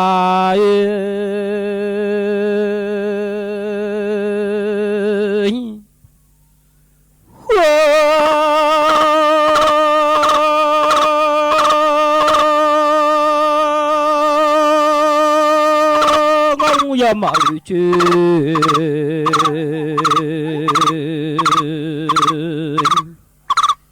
yu se lu e dong a ngam ya ma yu chu li pyo ja ga ngơ lơ de mi ho ta sa hoa ya za u te nya le lo ma nga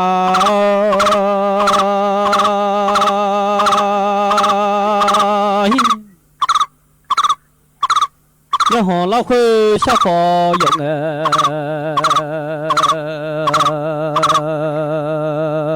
te nya nga kha ya ma lao khơi sa kho yong ya ga lưng yo lo ma jo ya ma yong thiếu mà ngư nha mà cho ya mà dùng thiếu nha ô sẽ xài nha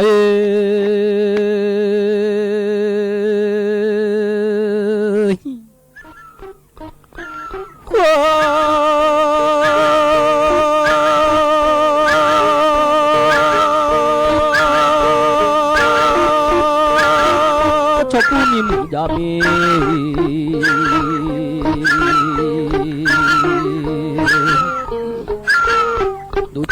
khâu mi lô yo nha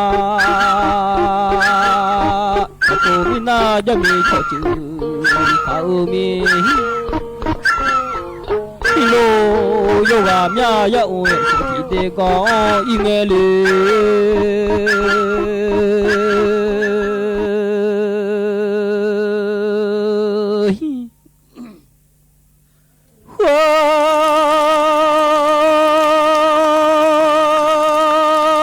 yo la le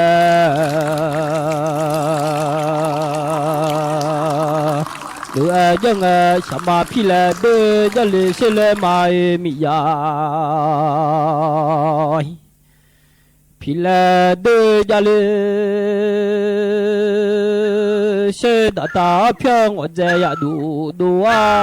do do do ya je so mi lo do le se le mai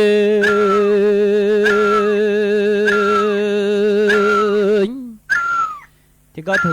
đó chăm mà đi hè hồi lúc ấy mà nghe như cái còn nhiều miêu có là nhiều lấy là ở trong nhà lo mẹ hu đồ còn như mẹ nó bị gai lệ mẹ nó nghe phá cái gì có mẹ hu còn như bà đô la lệ biểu nhà em mà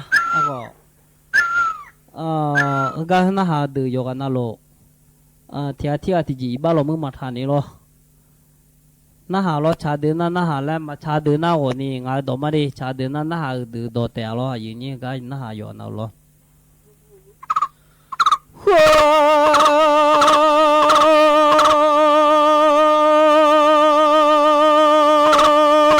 yo 手机我发提啊呀，罗nhà嘞罗嘛，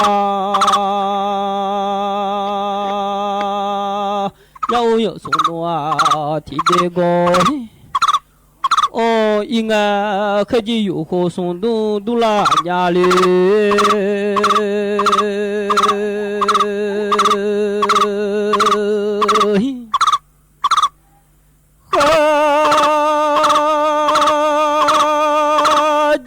有好咦，说多多啊，是有科技有好送的。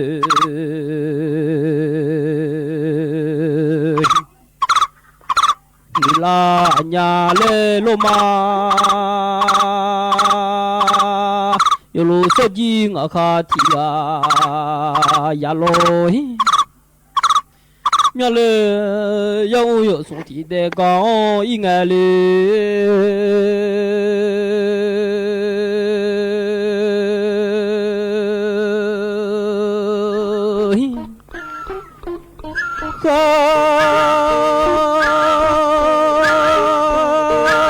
呀我嘞都要冲到头来，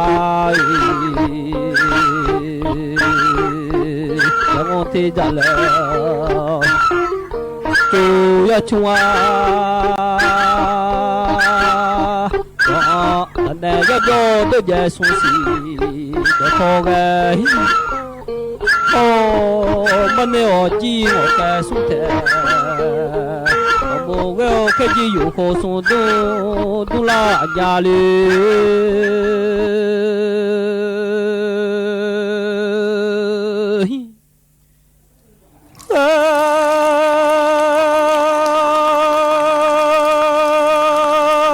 我有花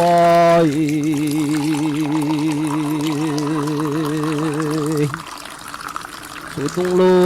东啦，俺家是有开机有花送的女来，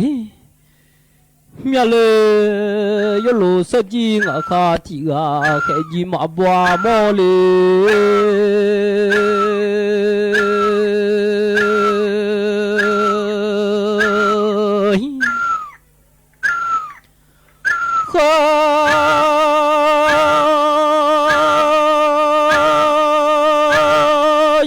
充的的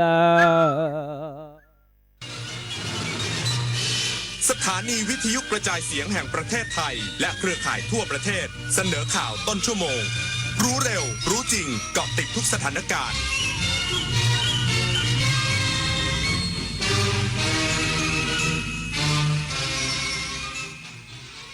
รับฟังข่าวต้นชั่วโมง 21 นาฬิกากับอานนท์ นันตะสุคนครับรัฐมนตรีว่าการกระทรวงทรัพยากรธรรมชาติและสิ่งแวดล้อมสั่งการให้ดำเนินคดีขั้นเด็ดขาดกับบุคคลที่ลักลอบเผาป่าอีกสักครู่กลับมาติดตามรายละเอียดครับ ถนนดนตรีไลฟ์เดือนกุมภาพันธ์การกลับมาของเสียงเพลงความหวังความรักกำลังใจกับบุษรัตน์พันกรวีแดงโฮปพร้อมด้วยลูกโซ่ลูกศรและเพื่อนๆปิงปองศิรศักดิ์น้ำข้าวเกลือขี้ตาลฉลีวันศุกร์ที่ 21 กุมภาพันธ์ 2568 เวลา 18 นาฬิกาณห้องออดิทอเรียมอาคารศูนย์ปฏิบัติการถนนวิภาวดีรังสิตดินแดงติดต่อเข้าชมโดยไม่เสียค่าใช้จ่ายได้ที่ Facebook ถนนดนตรีเรายังเป็นนักเดินทางสายบุญยุค New Normal ใช่คุณหรือเปล่าสัตว์โลกน่ารักที่น่าสงสารสร้างวัดสร้างโบสถ์เธอว่าบุญหนักทำบุญสร้างบุญสร้างกุศลโอนเลยเป็นสายบุญหรือคุณเป็นเหยื่อมิจฉาชีพกันแน่กลโกงอันแยบยลทำให้คนใจบุญตกเป็นเหยื่อทั้งในกรณีสร้างเพจปลอมขึ้นมาหลอกกรณีที่นำโครงการบริจาคจริงมาโพสต์แต่ลักไก่ใส่บัญชีตนเองกรณีนำภาพบุคคลมาแอบอ้างเช็คให้ชัวร์ก่อนโอนสายบุญโอนไวรู้เท่าทันมิจฉาชีพบนโลกออนไลน์สถานีวิทยุกระจายเสียงแห่งประเทศไทยกรมประชาสัมพันธ์ขอเชิญทุกท่านร่วมตอบแบบสอบถามความพึงพอใจผู้ฟังรายการสาระนานากับสารานุกรมไทยประจำปี 2568 ผ่านทางออนไลน์เพื่อให้เราสามารถพัฒนารายการให้ตรงใจผู้ฟังมากยิ่งขึ้นท่านสามารถติดตามรายการนี้ได้เป็นประจำทุกวันในช่วงข่าวภาคเช้าเวลา 7 นาฬิกาทางสถานีวิทยุกระจายเสียงแห่งประเทศไทยสามารถร่วมตอบแบบสอบถามได้ง่ายๆเพียงเข้าไปที่ เพจ Facebook ของสถานีวิทยุกระจายเสียงแห่งประเทศไทยหรือเพจรายการข่าวยามเช้าบันทึกสถานการณ์ค้นหามาเล่าและหมุนตามวันพร้อมลุ้นรับของที่ระลึกสุดพิเศษจากเราโดยจะประกาศผลผู้โชคดีในเดือนพฤษภาคม 2568 อย่าพลาดโอกาสดีๆแบบนี้นะคะมาร่วมกันพัฒนารายการที่ดีเพื่อคุณและสังคมไปด้วยกันกับสถานีวิทยุกระจายเสียงแห่งประเทศไทยรัฐมนตรีว่าการกระทรวงทรัพยากรธรรมชาติและสิ่งแวดล้อมสั่งการให้ดำเนินคดีขั้นเด็ดขาดกับบุคคลที่ลักลอบเผาป่าในหลายพื้นที่นายอัตพลเจริญชันษาอธิบดีกรมอุทยานแห่งชาติสัตว์ป่าและพันธุ์พืชกล่าวว่าจากสถานการณ์การลักลอบเผาป่าที่เกิดขึ้นในหลายพื้นที่ของประเทศไทยสร้างความเสียหายต่อทรัพยากรธรรมชาติและสิ่งแวดล้อมอย่างมากนายเฉลิมชัยศรีอ่อนรัฐมนตรีว่าการกระทรวงทรัพยากรธรรมชาติและสิ่งแวดล้อมได้สั่งการให้ดำเนินคดีกับผู้กระทำความผิดอย่างเด็ดขาดโดยไม่มีข้อละเว้นขณะนี้เจ้าหน้าที่กำลังรวบรวมหลักฐานเพื่อแจ้งความดำเนินคดีป้องกันและแก้ปัญหาไฟป่าต่อเนื่องทั้งเพิ่มมาตรการในการลาดตระเวนและเฝ้าระวังพื้นที่เสี่ยงควบคู่กับการคุมเข้มบังคับใช้กฎหมายเพื่อรักษาผืนป่าของไทยให้คงอยู่ในอนาคตนอกจากนี้ยังพบผู้ก่อเหตุจงใจจุดไฟในพื้นที่ให้ลุกลามไปยังจุดที่เจ้าหน้าที่เข้าถึงยากเพื่อสร้างความเสียหายและกลั่นแกล้งเจ้าหน้าที่เกิดความเสียหายแล้วในหลายพื้นที่และยังมีไฟลุกลามอย่างต่อเนื่องกรมอุทยานขอความร่วมมือประชาชนช่วยแจ้งเบาะแสผู้กระทำความผิดกับเจ้าหน้าที่ทันทีหรือโทรสายด่วน1362ตลอด24ชั่วโมงปิยาพันธ์ยังเทียนรายงานจังหวัดขอนแก่นจัดงานถ่ายกลบต่อสั่งสร้างดินยั่งยืนฟื้นสิ่งแวดล้อมลดการเผาและลดฝุ่น PM 2.5 นายไกรสอนกองฉลาดผู้ว่าราชการจังหวัดขอนแก่นเป็นประธานเปิดคิกออฟถ่ายกลบต่อสั่งสร้างดินยั่งยืนฟื้นสิ่งแวดล้อมที่ศูนย์เรียนรู้การเพิ่มประสิทธิภาพการผลิตสินค้าเกษตรบ้านผักน้ำดำตำบลหนองกรุงใหญ่อำเภอกระนวนจังหวัดขอนแก่นนางสาวโสภาสงครามผู้อำนวยการสำนักงานสิ่งแวดล้อมและควบคุมมลพิษที่10กล่าวว่ากิจกรรมคิกออฟถ่ายกลบต่อสั่งสร้างดินยั่งยืนฟื้นสิ่งแวดล้อมดำเนินการพร้อมกันทุกจังหวัดทั่วประเทศโดยมีศูนย์กลางการจัดกิจกรรมที่จังหวัดเชียงใหม่เพื่อสร้างความตระหนักให้เกษตรกรไม่เผาฟางและต่อสั่งพืชหลังฤดูการเก็บเกี่ยวโดยลดปัญหาหมอกควันและฝุ่นละอองขนาดเล็ก PM 2.5 โดยผู้ว่าราชการจังหวัดขอนแก่นและผู้เข้าร่วมพิธีได้ร่วมถ่ายกลบต่อสั่งหว่านเมล็ดปอเทืองเพื่อเป็นพืชปุ๋ยสดบำรุงดินเพิ่มสารอาหารให้แก่ดินในพื้นที่ต่อไปเพชรรัตน์วังระหาสวทขอนแก่นรายงานผู้ว่าราชการจังหวัดเพชรบูรณ์สั่งเข้มทุกอำเภอปล่อยแถวชุดปฏิบัติการลงพื้นที่กวดขันการเผาทุกชนิดนายสรัญยูมีทองคำผู้ว่าราชการจังหวัดเพชรบูรณ์สั่งเข้มทั้ง11อำเภอของจังหวัดเพชรบูรณ์ปล่อยแถวชุดปฏิบัติการอำเภอลงพื้นที่กวดขันเข้มงวดการเผาทุกชนิดพร้อมกำชับองค์กรปกครองส่วนท้องถิ่นกำนันผู้ใหญ่บ้านในพื้นที่จัดชุดลาดตระเวนตรวจสอบและเข้าสนับสนุนการดับไฟในพื้นที่เพื่อลดจุดความร้อนและให้ค่าดัชนีคุณภาพอากาศดีขึ้นเนื่องจากสถานการณ์จุดความร้อนฮอตสปอตของจังหวัดเพชรบูรณ์เพิ่มขึ้นเป็นจำนวนมากและยังมีแนวโน้มสูงขึ้นโดยมีจุดความร้อนสะสมอยู่ในลำดับที่3ของ17จังหวัดภาคเหนือในช่วงสัปดาห์ที่ผ่านมาโดยเฉพาะพื้นที่การเกษตรและเขตสปก.ซึ่งจุดความร้อนสะสมดังกล่าวส่งผลให้ค่าคุณภาพอากาศมีปริมาณฝุ่นละอองขนาดเล็ก PM 2.5 เกินค่ามาตรฐานอยู่ในระดับเริ่มมีผลกระทบต่อสุขภาพและมีแนวโน้มสูงขึ้นอย่างต่อเนื่องซึ่งเป็นอันตรายต่อสุขภาพประชาชนและส่งผลกระทบต่อเศรษฐกิจสาเหตุเกิดจากการเผาป่าเพื่อเก็บหาของป่าล่าสัตว์และที่สำคัญคือเกิดจากการเผาวัชพืชทางการเกษตรเพื่อเตรียมพื้นที่เพาะปลูกของเกษตรกรโดยไม่มีการควบคุมนอกจากนี้ขอให้แจ้งองค์กรปกครองส่วนท้องถิ่นดำเนินการฉีดล้างทำความสะอาดถนนเพื่อเพิ่มความชื้นและลดหมอกควันในชั้นอากาศเพื่อให้คุณภาพอากาศดีขึ้นอีกทางหนึ่งด้วยเพิ่มจิตสวนสินพงศ์สวทเพชรบูรณ์รายงานจบข่าวอานนท์นันตสุคนอ่านรับฟังข่าวครั้งต่อไปเวลา 22:00 น.ติดตามข่าวที่นำเสนอไปแล้วได้ที่ www.thainews.prd.go.th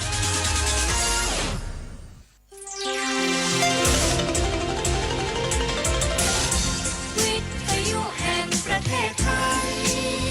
ให้ความรู้กู้ความสุขถนนสายนี้มีเสียงดนตรีขับกล่อมปลอบขวัญเป็นเสียงของความสัมพันธ์เป็นเสียงความฝันของที่กระการถนนสายนี้มีเสียงเสรีของการสื่อสารเป็นกระบอกเสียงเพลงตำนานผู้ร้องผ่านเสียงเพลงเดียว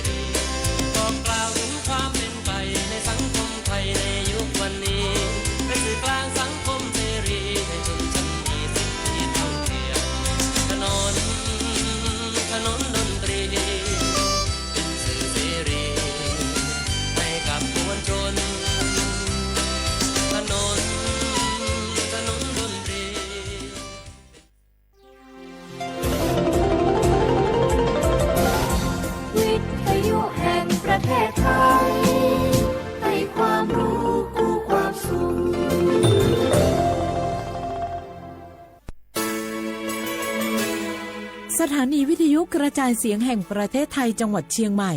AM 1476 กิโลเฮิรตซ์สถานีวิทยุภาคภาษาชาติพันธุ์แห่งเดียวในประเทศไทยที่มีความทันสมัยเชื่อถือได้สร้างอัตลักษณ์กลุ่มชาติพันธุ์สู่สากลนกกระดาษจากทั่วภูมิภาคที่คนไทยทุกคนช่วยกันพับขึ้นมา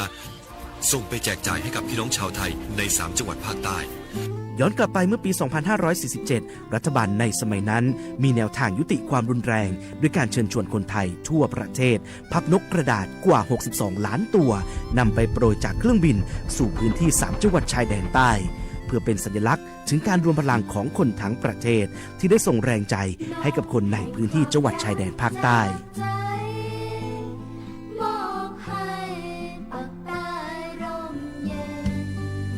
นกกระดาษกว่า 62 ล้านตัวที่โปรยมาจากฟากฟ้าในวันนั้นได้นำมาก่อสร้างเป็นอนุสาวรีย์นกสันติภาพที่ชาวจังหวัดนราธิวาสเรียกกันว่าวงเวียนนก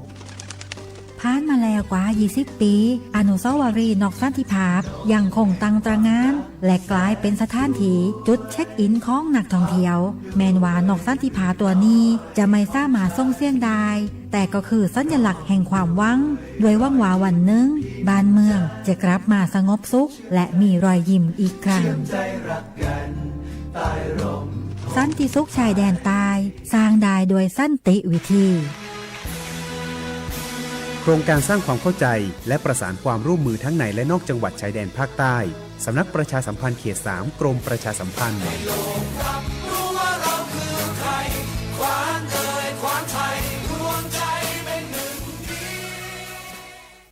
เจ็บป่วยต้องหาหมอแต่ไม่รู้ว่ามีสิทธิ์รักษาพยาบาลอะไรใช้ได้ที่ไหนวันนี้ตรวจสอบสิทธิรักษาพยาบาลด้วยตัวเองง่ายๆเพียงแค่เตรียมเลขบัตรประชาชน13หลักแอดไลน์ Official ของสปสช.ค้นหา @NHSO กดเพิ่มเพื่อนจากนั้นมองหาสัญลักษณ์รูปบัตรประชาชนกดเมนูตรวจสอบสิทธิแล้วทำตามขั้นตอนหรือโทรสายด่วนสปสช1330กด2ตรวจสอบสิทธิตลอด24ชั่วโมงหลักประกันสุขภาพแห่งชาติบัตรทอง30 บาทสิทธิหลักประกันสุขภาพของคนไทยเจ็บป่วยเมื่อใดอย่าลืมบัตรประชาชนยืนยันตัวตนทุกครั้งที่ใช้สิทธิหลักประกันสุขภาพแห่งชาติหรือบัตรทอง30 บาทเพื่อความรวดเร็วถูกต้องและป้องกันการถูกสวมสิทธิ์เพียงเท่านี้ก็ใช้สิทธิรักษาได้แล้วสำหรับเด็กเล็กให้ใช้ใบเกิดคู่กับบัตรประชาชนของผู้ปกครองหลักประกันสุขภาพแห่งชาติบัตรทอง30 บาทสิทธิดูแลสุขภาพของคนไทยสอบถามเพิ่มเติมสายด่วนสปสช1330ตลอด24ชั่วโมง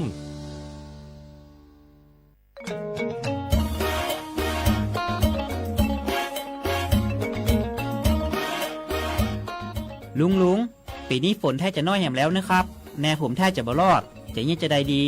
แม่นแล้วพอเข้าหน้าแล้งน้ำก็น้อยจะอีกูปีเขาต้องเตรียมตัวกันให้ดีๆเนอ้อต้องเตรียมจะได้ครับลุงก็ขุดอ่างเก็บน้ำไว้ใจแถมบ่ปอปลูกผักปลูกไม้ที่ทนแล้งกับใจน้ำน้อยตัวอย่างถั่วดินกับมันสำปะหลังขอบคุณนักๆนะครับลุงผมจะลองแย่ตามที่ลุงบอกแล้วก็จะเริ่มปลูกพืชที่ใจน้ำน้อยตามที่ลุงบอกครับเตรียมพร้อมรับมือกับภัยแล้งเก็บน้ำใช้อย่างรู้คุณค่าและปลูกพืชที่ใช้น้ำน้อยเพื่ออนาคตที่ยั่งยืนสำนักประชาสัมพันธ์เขต 3 กรมประชาสัมพันธ์เกษตรกรบ่แน่บ่นอนบืดหายบืดดีพืชผลเฮามีบางครั้งบางทีราคาบ่แปร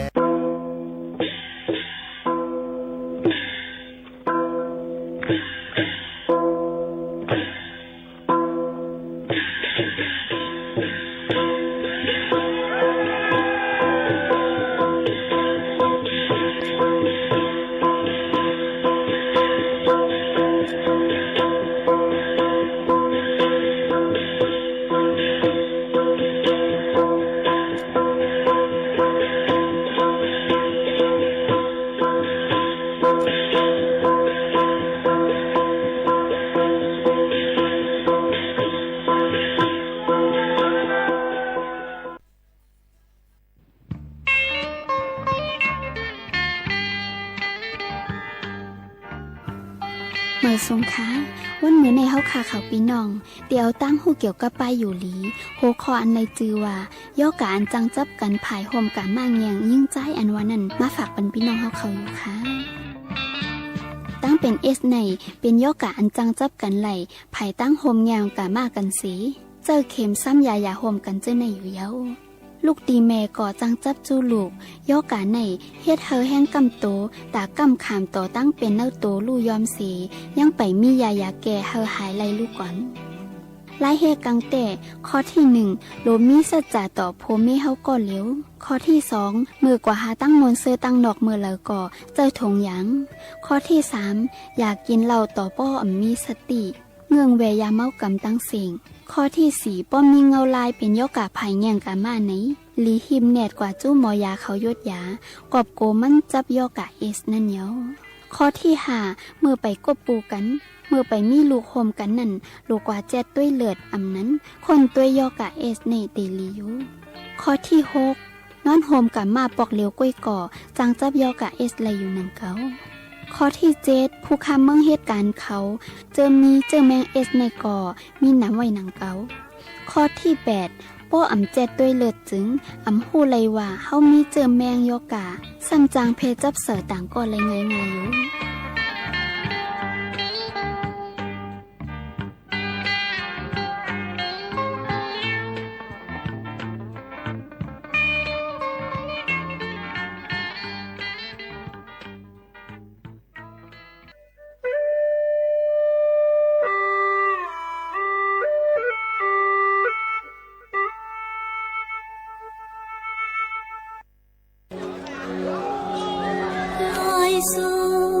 ลอยสู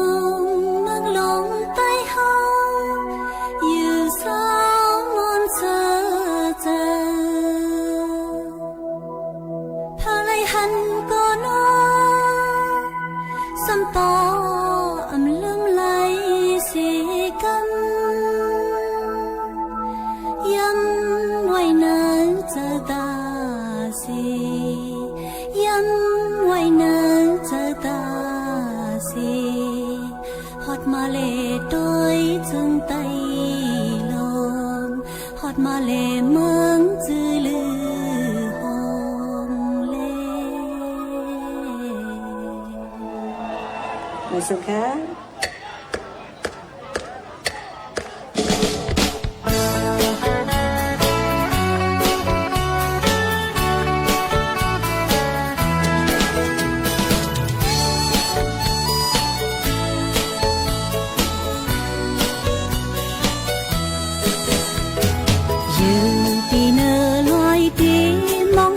อยู่มาเลจมสิฮับตอนปีน้องเฮาอยู่เพิกจึงข่าวเศร้าเจอปีน้องเมืองลอยตีมองเปิดฮับกูย้ำอยู่ให้กองคนยาวมุนเสลีเกี่ยวเจอ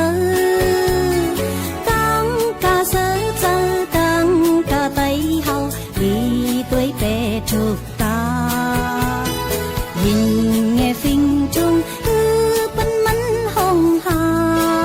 ยตีฮักแป้งไว้คือยำอยู่จอมเกสันลอยจึงไตน้ำคองน้ำบาน้ำปางน้ำเตงน้ำเมฆน้ำมองน้ำดูน้ำยาวน้ำคายน้ำปอน้ำสินน้ำลอยน้ำปันน้ำลืมน้ำซึมกัดเย็นน้ำดอกดักซ้อมคอยลอยแลดังหังลีน้องอังเลดังหังลีน้องเมืองไต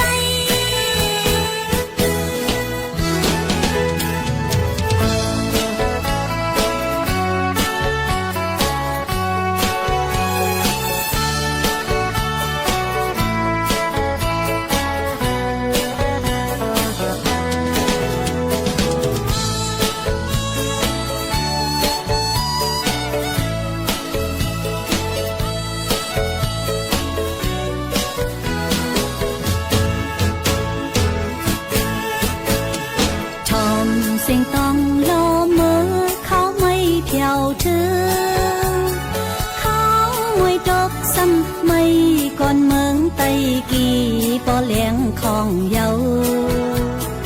ทิ้งพนในก็ซ้อมให้หน้าเฮ็ดสนฟิงชุงเมืองเฮาฟิงชุงเมืองเฮาลีหาคอมเธอเนาเขาเหนียวเขาซอยไตโทผู้พักสมเพชรเล่เนื้อสมพักจอเขาพวกเขาตังงางอกเสียวหนึ่งเล่นั้นพิษผู้พักเกินกินจินตัวเล่กินจินตัวเล่เขาพักวันจอมเกสันลอยจึงไตน้ำของน้ำมอน้ำปางน้ำเต็งน้ำเมฆน้ำมองน้ำดูน้ำยาวน้ำคายน้ำตอน้ำสิมน้ำลอยน้ำปันน้ำลืมน้ำซึมกัดเย็นน้ำตกตักจอมคอยลอยเลยกลางคังลีน้องอังลีกลางคังลีน้องเมืองไตอยู่เนื้อลอยสีตีมองหาบอยู่มาเลจมสีหับก่อนปีน้องเฮาอยู่เพิกจึงข้าวเศร้าเจอปีน้องเมืองลอยตีมองเปิลหับตีมองเปิลหับกูยำอยู่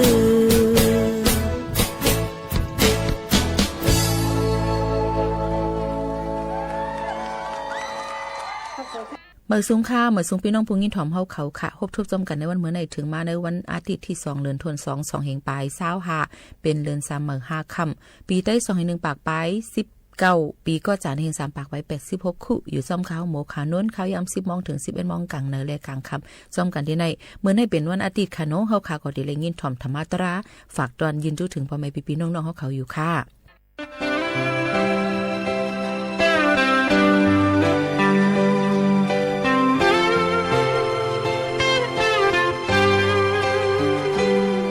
เป็นคนคือหนึ่งในทุกโซนใจนับลือนี่คือลายคือเจ้าเก่าบนลิกลายในยาสู่เฮาเจอดื้อลูจังหวะใดนับเจ้าใดลิกความเฮามีกะคันสูง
แกะแห่เคียงลงยาเคอปุ่นมุนลิกลายมีตังหูแกะแห่เคียงลงยาเคอปุ่นมุนลิกลาย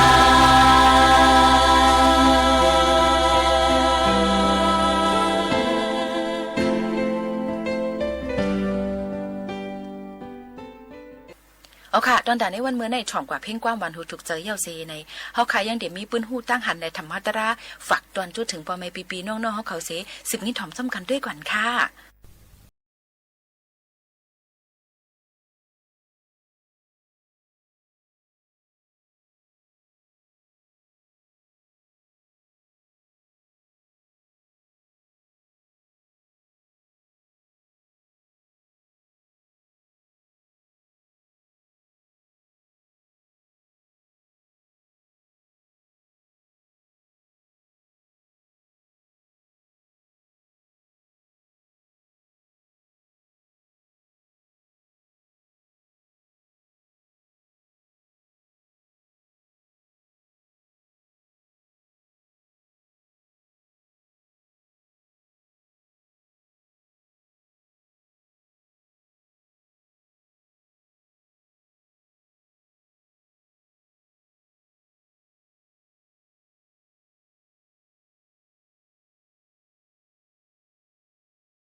ตราในเนี่ยค่ะคำตราแหละทำตราอันว่านั้นมายุดยาปันให้เฮาคาเลยก็จินยันเจอสิลดย่อมกว่าลองโต3โมหาคานั่นนำเตอได้เดว่าในสังว่าเฮาคามีเจอสมาธิตั้งมันไว้ใจกัดใจเย็นเสกูลองกูอันก็ที่เป็นลองงามตอนตาเฮาคาในยุ่มย้ำว่าเจ้าหนังในสิและสืบงิ้นถอมด้วยอันเฮาคาหังเฮียนฝากตอนจุดถึงพ่อแม่พี่น้องเขานั่นก่อนค่ะ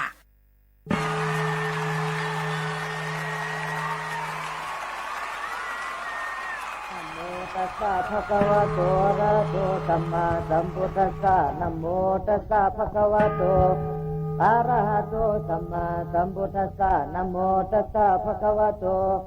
อะระหะโตสัมมาสัมพุทธัสสะปัญจมานิสิโนนาโถปัตโตสัมโพธิมุตตมังจะตุสัจจังปะกาเสสิธัมมาจักขังปวัตตยิเอเตนะสัจจวัจเจนะสัพเพมาลาปะลายันตุหุนโตโนจยมังกาลังนาถอนว่าพระต่อเป็นเจ้าป้านั้นอันเป็นที่จังที่พึงที่หิงเกวินิยาชัตวาทั้งสิ่งทั้งหลงจิโนเจ้าเปียาวปัญจมณียังที่ทรงที่มันตั้งหายนอปากาชิสีเจ้าก็ได้ฮอเทศนาธรรมจักรยังธรรมจักรปวัตนาสูตรที่ส่วนปาหิสีปัตนามีกตายวันสนถึงที่หิมิงปราณาสีปากาชิสีเจ้าก็ฮอเทศนาธรรมะตลาเมตตาปัญชีสังสัจกนเยาวนอเอเตนะสัจวัจเจนะโดยสัจวัจนะกถาเนาคาได้ยกย่องกุมุนพระเป็นเจ้าในสัพเพมาลา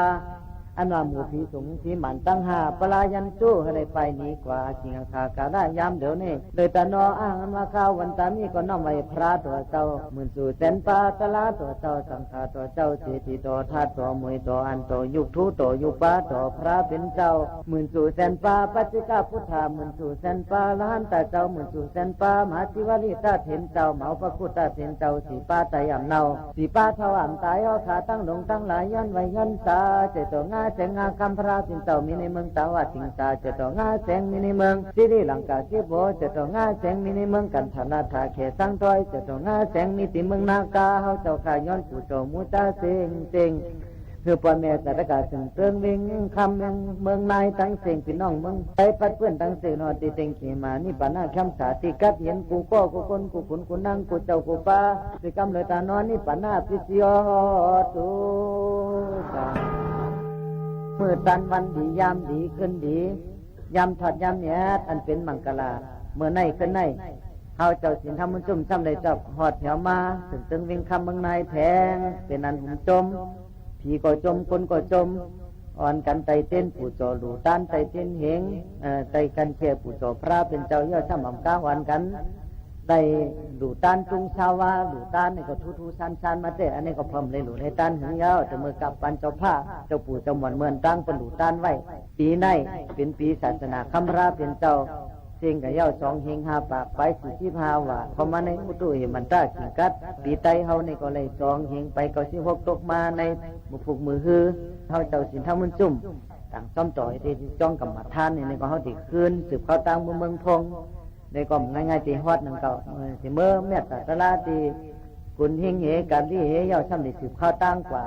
เพียวมือโตโหลึงในติขึ้นผังน้ำคงกว่านั่นเมื่อไว้เมื่อปุจจบเพราะว่าเฮาเดี๋ยวชับต้องชับคำกับติดวันตีถัดมือโตลึงติดพระเป็นเจ้าเฮาจัดมันเจ้าเป็นลิงนั่นเป็นลิงเผือกนั้นนี่ก็นี่พงนั่นเยาก็ช่ำได้สืบเข้าตั้งเมืองพงเฮานี่ก็ง่ายๆแต่ขี้เล็กนี่ก็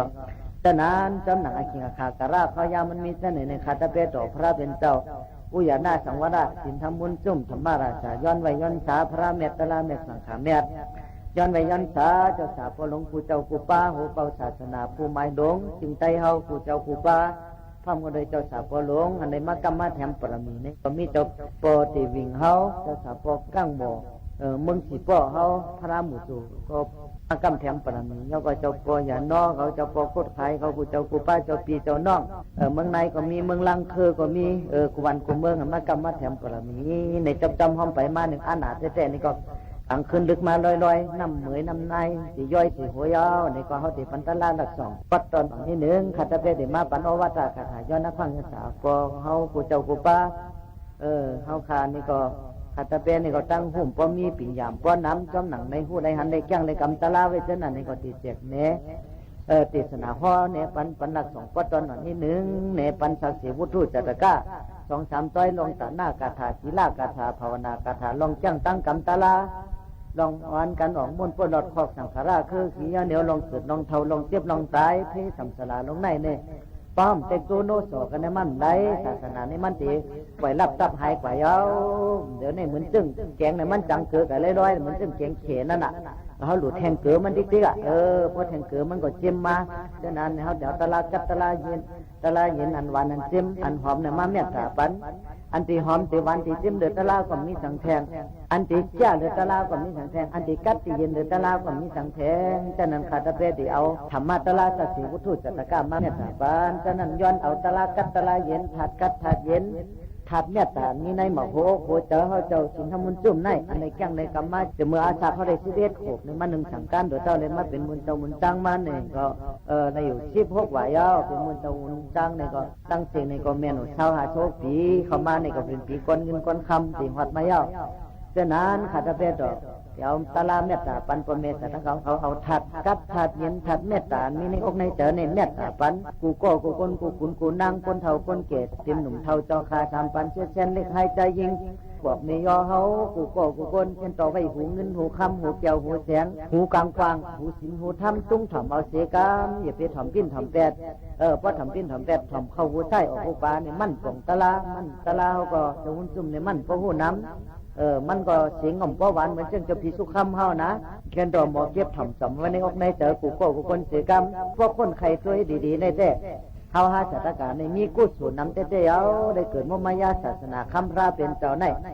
สังเจอว่าเฮามีกู้สูปรมีหน้าบุญได้เพ่มาได้สั่งมาได้หอมมาได้เกิดสั่งหางฟองลองกันตาหน้าแม่สีหน้าแม่ภาวนาแม่ปุ่งญากิริยาตลาสิปาอำไรเฮ็ดไรสั่งในซึ่งแต่ที่เกิดมาเป็นคนในมันหยาบเตะๆเอาจังว่ามนุษย์ชอทุลาพรว่านั่นเกิดมาเป็นคนกว่าหยาบเป็นคนเสียวสิเป็นคนอาสานียิ่งอาสานีใจอาสานีคนแจดคนหมันก็มันง่ายๆกระจุที่เกิดมาเป็นคนกว่าหยาบเกิดมาเป็นคนเสียวตามบวชทินหักมือแจ้งเป็นคนอากายย่อยเป็นคนแจดคนหมันยาปอดีเมดียอดซ้ำแต่มาพบมายาศาสนาพระเป็นเจ้าก็หยาบเตะๆเอามังพวกมังขาแล้วเฮาซ้ำมีบุญมีบารมีก็เกิดเป็นคนหวยคนร้อยมุกโซต่ำง่ายอยู่เนอะหนูหวยหนูร้อยเสียในก่อนห้ามเป็นหลายยาวในหบในญาศาสนาคำราเป็นเจ้าอันสั่งสอนเขาจะในหบในญาห้ามเป็นหลายฉะนั้นผู้สูงเขามีบารมีเขานำเตะๆเอาเขามาเกิดว่าไม่ยาเสียงดีเสียงแม่พลายตนาตลายตนาสังขายตนาเกี่ยวแม่สัมปาจะในดีหุ่มจมเสียแล้ววันกันข้าเจอโจจ้าเกี่ยงกำตั้งดีกองมูผู้สูเสดีหูโตผู้ห่างกูก็กูก้นอย่าไปประมาทตาลืมห่างลืมโตโคเงินเงยจอมกัดซุบลมจอมกัดจอมดีหลายๆก้อยแค่นต่อหูโตผู้ห่างนั่งฝังมันอ่อนกันดันกันให้กันตาหน้าแม่ศีลาแม่ภาวนาแม่อย่าไปลงห่างลืมโตก็ปล่อยยุบนำสังขารตลาเนี่ยมันคืมก็อยู่ก็จำมาเพศเท่าเพศเจ็บเพศตายมาติ๊กเดียวมันก็จังตายไตก็จังตายเขวกะลากุมิเมียวนี่ก็จำกับวันตายทีเดียวก็เหตุการณ์นี้การแมทเนี่ยห้อมจังอากูสาจังเกลีสังอากูเงินก่อมไรอากูคำก่อมไรอากูเกี่ยวเสียงก่อมไรอากูหอเงินเท่าก่อมไรมีก็หังดีหนานี่ก็อากูมไรโผก็แคมหนาก็อากูมไรลูกหลานก็ตื้อมีน้ำหนาใส่เจอใครก็มีน้ำก็ตื้อเป็นสัตว์เทมีอนาอ๋อจากน้ำหนามีอาญาทูนี่ก็เก่ากับอากูไรเป็นผู้มู่ผู้สุขมุนจี้สังกย่อมันรอดไหลตั้งตายในฉะนั้นดีหูโตหูหังกูโก้กูก้นอ่อนกันเหตุการณ์ตาหน้าแม่สีหน้าแม่ภาวนาแม่กูโก้กูก้นดูหัดฐานเจ้าลูกซึกนั่นเพราะเขาดีกับเจ้าป้อมหัดฐานเนี่ยมันโกตายในให้โจ้แจ้มันเปรไหลเฮาหาจัตการนี่เป็นลูกศิษย์เปรพระเป็นเจ้าลูกหัดฐานลองกันตาหน้าหัดฐานลองกันชินศีละถ้าทันลองกันภาวนามดูโกตายหนูสุนาศักดิ์อาบกับตันพระตลาสังขาย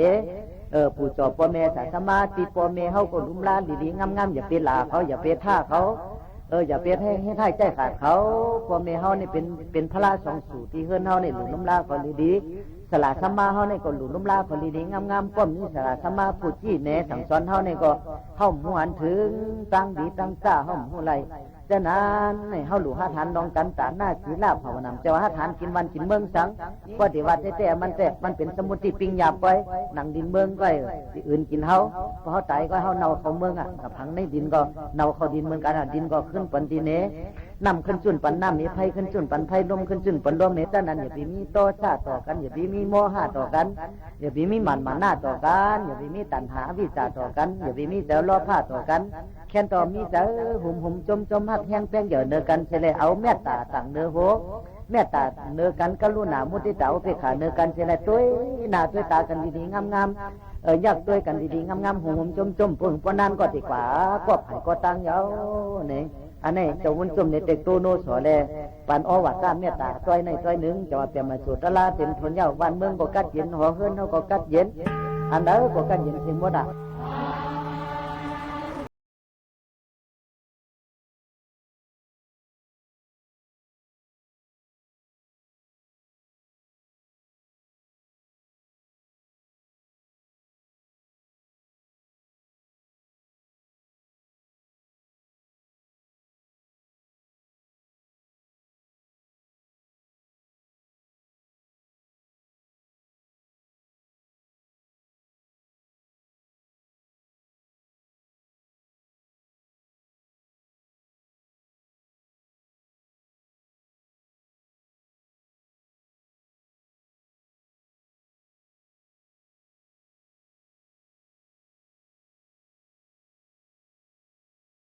ไปตำบลตังเสก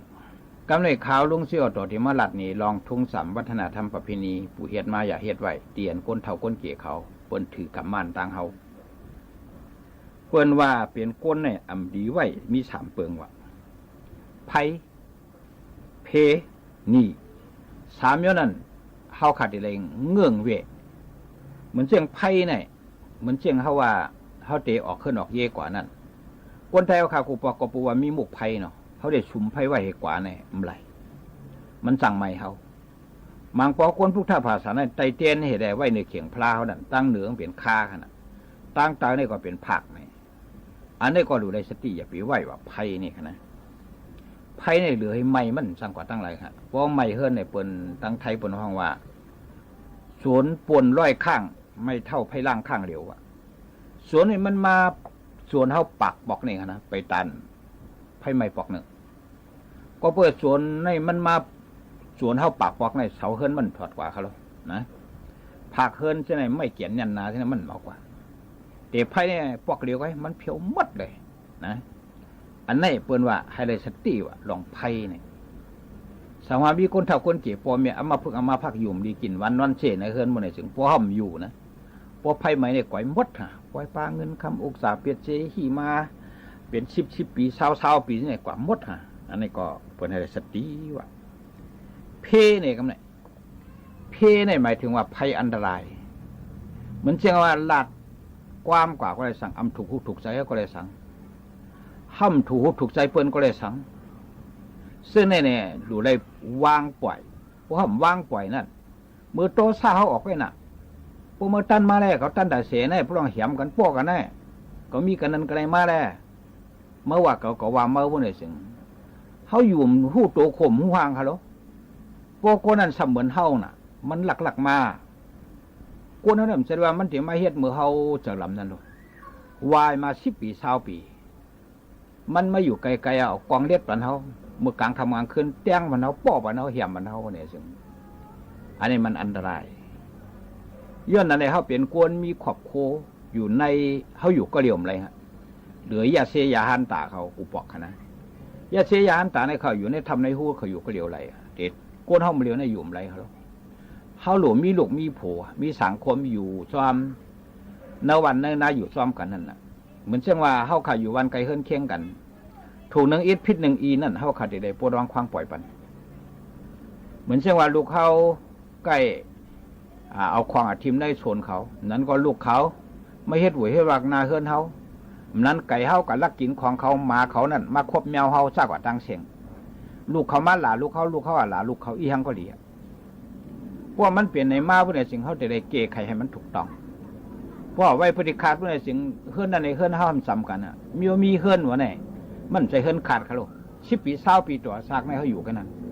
พวกเขาได้ห้ามลัดต่อกันพวกในสิ่งกว่าสักอย่างตามมาแข่งสักอย่างนานเนี่ยมันอยู่อยากแก่ๆตัวสาวไปน่ะก็หลุดว่านกินเขาเจ้าอยู่ไอ้เรื่องว่าหลุดว่านกินเขานั่นจอมมีตู่เขาไว้เหรอปอเขาเมย์เขาน่ะลูกเขาล้างเขาเช่นนั้นน่ะคำหูรองเช่นนั้นพวกมันใครเฮ็ดอะไรพวกนั้นมาเฮ็ดตีลูกเขาเช่นนั้นเมย์เขาเช่นนั้นผูเขาเช่นนั้นหลานเขาเช่นนั้นดินเขาเช่นนั้นของอุกษาเปียเจเขาเช่นนั้นหมายถึงเป็นเพศอะไรค่ะเช่นนั้นพวกหยุ่มซ้ำด้วยค่ะโกนก็ได้ตั้งกว่าแก็บเอาตั้งต่อสาวโมหะพวกเส้นซาหลีนะให้มันหลีนั่นเป็นเด็ดด้วยค่ะสุนตัวหรือว่าสุนลมเพราะสุนตัวเนี่ยเขาเยื่อนกันเอาไรขนาดเพราะสุนลมเนี่ยมันไรสุนลมเนี่ยเชื่อศาสนาที่ไล่ไปกรรมของนั้นปวงมาคิดเดชิสมเขาหลุดเลยปกป้องอันนี้มันเป็นทางสุนลมเนี่ยมันช่วยตาเขาก็เร็วขนาดนะเพราะสุนตัวเนี่ยมังเมียวนั่นตานอาภัยหรือว่าปล่อยว่างปันกันก็ให้ปล่อยว่างได้เสียกรรมเพมันเต็มนำค่ะซ้ำด้วยค่ะเหมือนเชียงเขาว่ามีคำมีพักมีของกินเขาอยู่เฮิรนซ้ำกันนั่นเอาไก่ปั่นมันฮะเพราะไก่ปั่นเขาหามาปั่นเฮาก่อนนะเพราะว่าใหญ่ใส่สูตรห้องเขาว่าใหญ่ใส่สูตรห้องเขากูอยู่เฮี้ยมกินซ้ำกันได้เพราะหมอเฮ็ดในอาขามตันนาเมื่อไงเมสางเขาปอสางเขาเพิ่งสู่ใจด้วยลูกด้วยหลานอินด้วยเห็นด้วยพื้นด้วยพระอินหน้ามันเอาแต่มาด้วยปั่นเฮานั้นกรรมเนี่ยพวกเขาสั่งกันน่ะดีใส่เพิ่นมาส่วนเฮาดีใส่เพิ่นมาแหมเฮาดีใส่ของเฮาหายก็ห้อมละต่อกันแล้วเขาพิษกันแล้วอันนี้แปลว่าเพหรือว่าไพทางตั้งไทยเขาหังไพตั้งห้องว่าเพมันใช่ชินโฮเพเลยนะเพเนี่ยเพอันเดเลนั่นอันเดเลอันตรายนั่นนะอันไหนอัมดีไหวคนเท่ากูบอกว่านี่กำเนิดครับจองว่าเพไพนี่ไหนโกนกำพองได้เหมือนโกนี่พวกเปิ่นปั่นเอาทิกเต็กว่าเปลี่ยนโกนเมาเหล้าเหรอเมายาเหรอกล้าขายเหรออำนั้นตัวไพ่ซุ่มเลยใช่ไหมตัวเปิ่นไปปั่นนั้นมันพวกหาย้อนหยิบเปิ่นพวกเปิ่นปั่นจะลำแทงอำเสด็จว่าถุงนี้มันถือย่อมจะโลแทงเอ็นมันต้องมาย้อนเขาขึ้นพอย้อนเขาขึ้นเนี่ยอะไรเขาก็ดีไอเปิ่นเปิงหนึ่ง2มันจะพิษกันแทงเปิงหนึ่งย้อนนั่นแหละเขาเป็นโกนนั่นให้พออยู่พอกินเขาถูกไรมีมันจะมีเขาถูกไรผ่านมันจะผ่านเมื่อผ่านนั่นก็ไว้ใจเสียนาดีๆว่าเขาเตะเฮ็ดตอนตาลูกเขาเมย์เขาป่อเขาตัวเขาอย่าเปียกลุ่มมาแข่งกันลองผลลองเมย์โกนเขาขนาดอนาคตนั่นอำสู้ตัวใกล้มาแข่งผูกแข่งเมย์ใช่ไหมมันไม่เป็นเพศอะไรค่ะใช่ไหมแข่งผูกแข่งเมย์เนี่ยมันจะได้ว่าแข่งอะไรมันไหนแข่งใส่ก็นั่นแข่งใส่ก็นั่นน่ะผู้หญิงหมังก็ในแข่งโพเดียตัวน่ะผู้หญิงอินก็ถึงไรคนชายหมังก็ปนมาลัดตัวเมย์อินก็ไรไอ้จองปนมาลัดอีหยังมันเนี่ยหูมันพวกแข่งกาบานปานเมืองเหลือเองแค่น่ะมีโทรศัพท์มือถือพอโทรศัพท์มาเสียงแต้งเป็นไรมาเรียกมันเป็นเผอมันเรียนจู่กันมันเห็นนั้นเห็นไหนค่ะพวกเป็นไหนมาพวกไหนเสียงโผก็ยุ่มไรเมย์ก็ยุ่มไรหรือให้แปดกันป้อกันแหมกันอุกษาเปียเซห่มป้องกันมา3 ปี10 ปีนี่แหละมันก็ต้องได้เสียกกันพวกมันเสียกกันเราต้องได้พิษกันว่ากันน่ะย้อนในได้เปิ้นสองว่าเพไพนีนั่นอย่าไปเฮ็ดว่ามีเขาแขนผูกแขนเมย์นั่นอำดี5ดีพวกเขาแขนพอหักผูเขาหักเมย์เอาสิไหน1เขาเปลี่ยนคนซ้ายเขาหลกกว่าหาเงินหาคำหาอุกษาเปียเซมาปั่นเมย์เขาอะไร1อะไรป่วยเหมือนเปิ้นแหละนะวางแผนขอบโคเลยซื้อเฮิรนซื้อตัวซื้อกาได้พวกจะพวกมาแข่งกันเนี่ยมีรองหังหล่อตามือเงินมีไตมือเนิมกว่ากินเหล้าเมายาเล่นร่องเอาการพวกเฮ็ดวันอยู่3 วันทำกลุ่มมาแข่งกันลูกทอดอ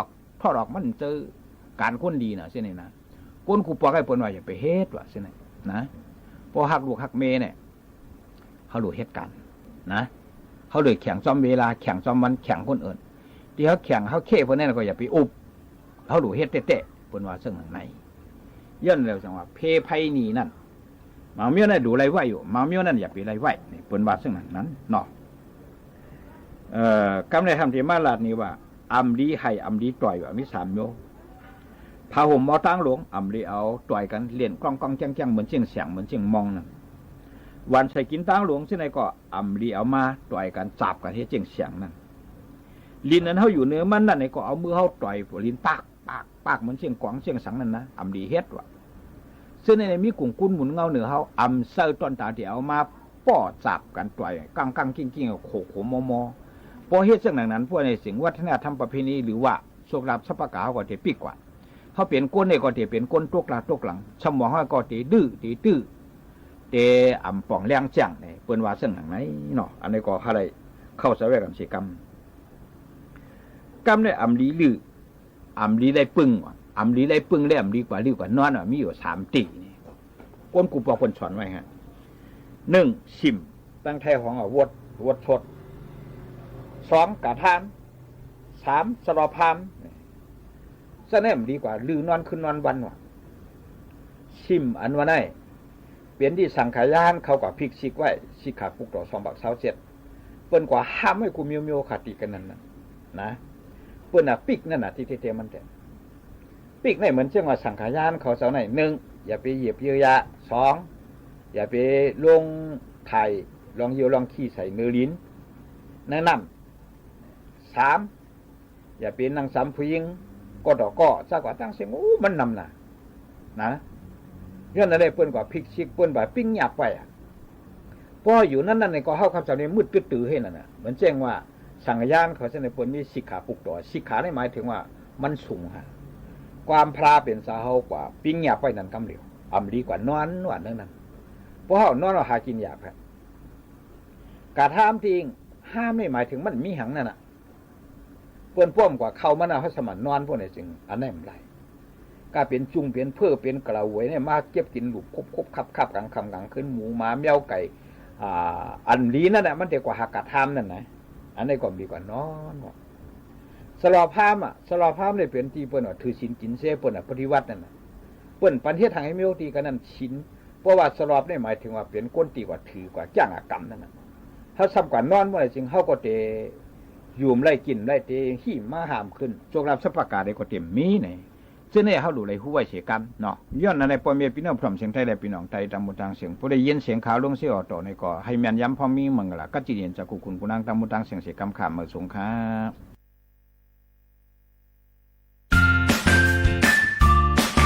เมื่อในโมข่าวนวลมาลัดเนให้พี่น้องเฮาเขามาเพียวปัดเฮือนเย่ให้โมเสอห้องหับฝุ่น PM 2.5 ด้วย3 สอเสือ1ลอลิงจ้อมกันในค่ะสอเสือที่1สะสางเพียวแมงแจกแพโคคองอันอำลำลองไว้หนังฮือปอติอำเป็นอองตีเก็บฝุ่นไว้นั่นในค่ะ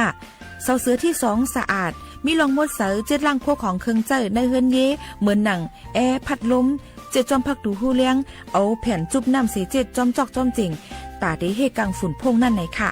เสาเสือที่3สร้างเฮ็ดให้ในเฮือนเย่เฮาขามีลองมดใส่อยู่กูข้าวย้ำให้สภาวะหางหลีรวยผูกต้นไม้ไว้จอมหิมพร้อมเฮือนเฮาขาในค่ะอ้อลอลิงเลี่ยงในค่ะฟังกันไว้และโหลไลกดแจดลดกาเฮอหลีอย่าไปปันมิมฝุ่นกวนก้องกวนโมกวนหลำเจมเจไนอันลำลองเหลือเสเปิ้นสุดซ้ำมือเพียวปัดเฮาโมเสือนั่นเตเลยใส่ถุงมือและผ้าปิกซบผ้าปิกคูหนังอยู่กูข้าวย้ำค่ะนะ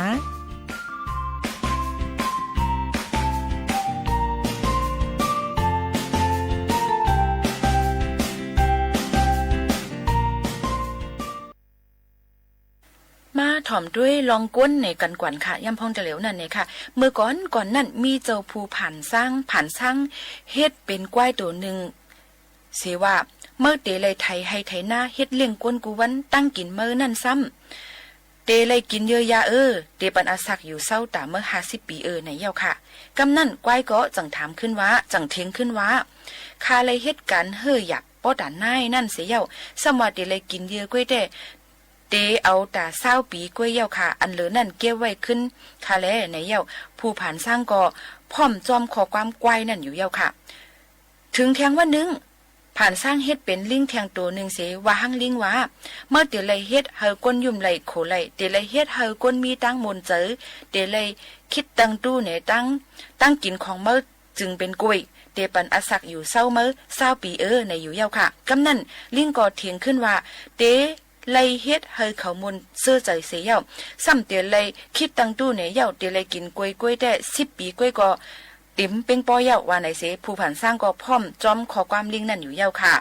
วันทน3ซ้ำผ่านสร้างนั่นเฮ็ดเป็นมาตัวหนึ่งเสว่าเมื่อเตียเลยอยู่ที่พักดูเกินตั้งวันเสเห่าเตเลยกินข้าวพักอันกึดอันเลือเจ้าเฮือนนั่นก้วยเตปันอาศักตายอยู่เศร้าเมื่อใน25 ปีในเย้าค่ะกำนั่นมาก็จังขึ้นเถียงขึ้นเสว่าเตเลยอยู่ที่พักดูเกินเสเห่าปันตั้งวันในค่ะป้อนั้นเอา15 ปีก้วยก็เลยเย้าค่ะอันเลือนั่นเก็บไว้ขึ้นเสคาแลในอยู่เย้าค่ะผู้ผ่านสร้างก็พร้อมจอมขอความหมานั่นอยู่เย้าค่ะวันทนสีนั่นจำผ่าน สร้างเฮ็ดเป็นก้นก้อนหนึ่งเสว่าเมื่อเต้อำโลเฮ็ดการสั่งเสเดเลยเกี่ยวเดเลยมนกินนอนเส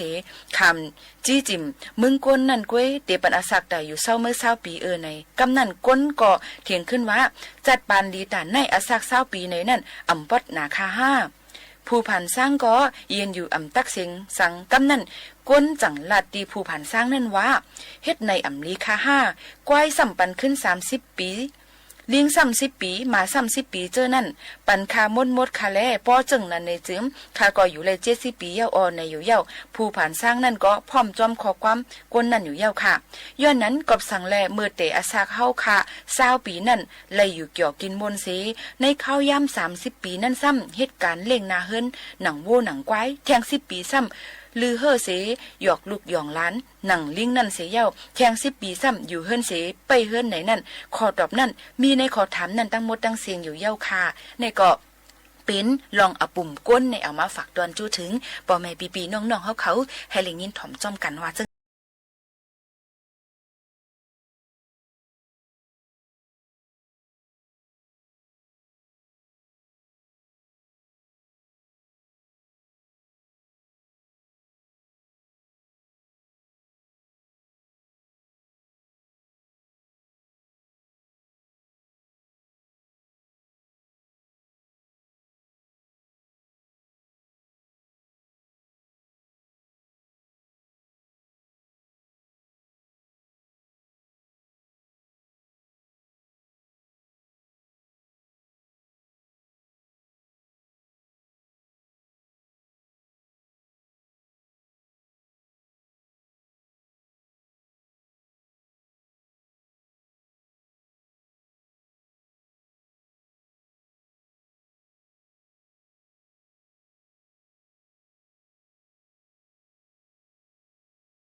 ความอ่ำว่าเดเป็นลองปื้นหูตั้งหันกูลองกูอันนั่นคัดเจอใส่แห้งฝากตอนจุถึงปอไม่พี่น้องเขาพูยินถ่อมเขากูปานกูสถานีวิทยุกระจายเสียงแห่งประเทศไทยและเครือข่ายทั่วประเทศเสนอข่าวต้นชั่วโมงรู้เร็วรู้จริงเกาะติดทุกสถานการณ์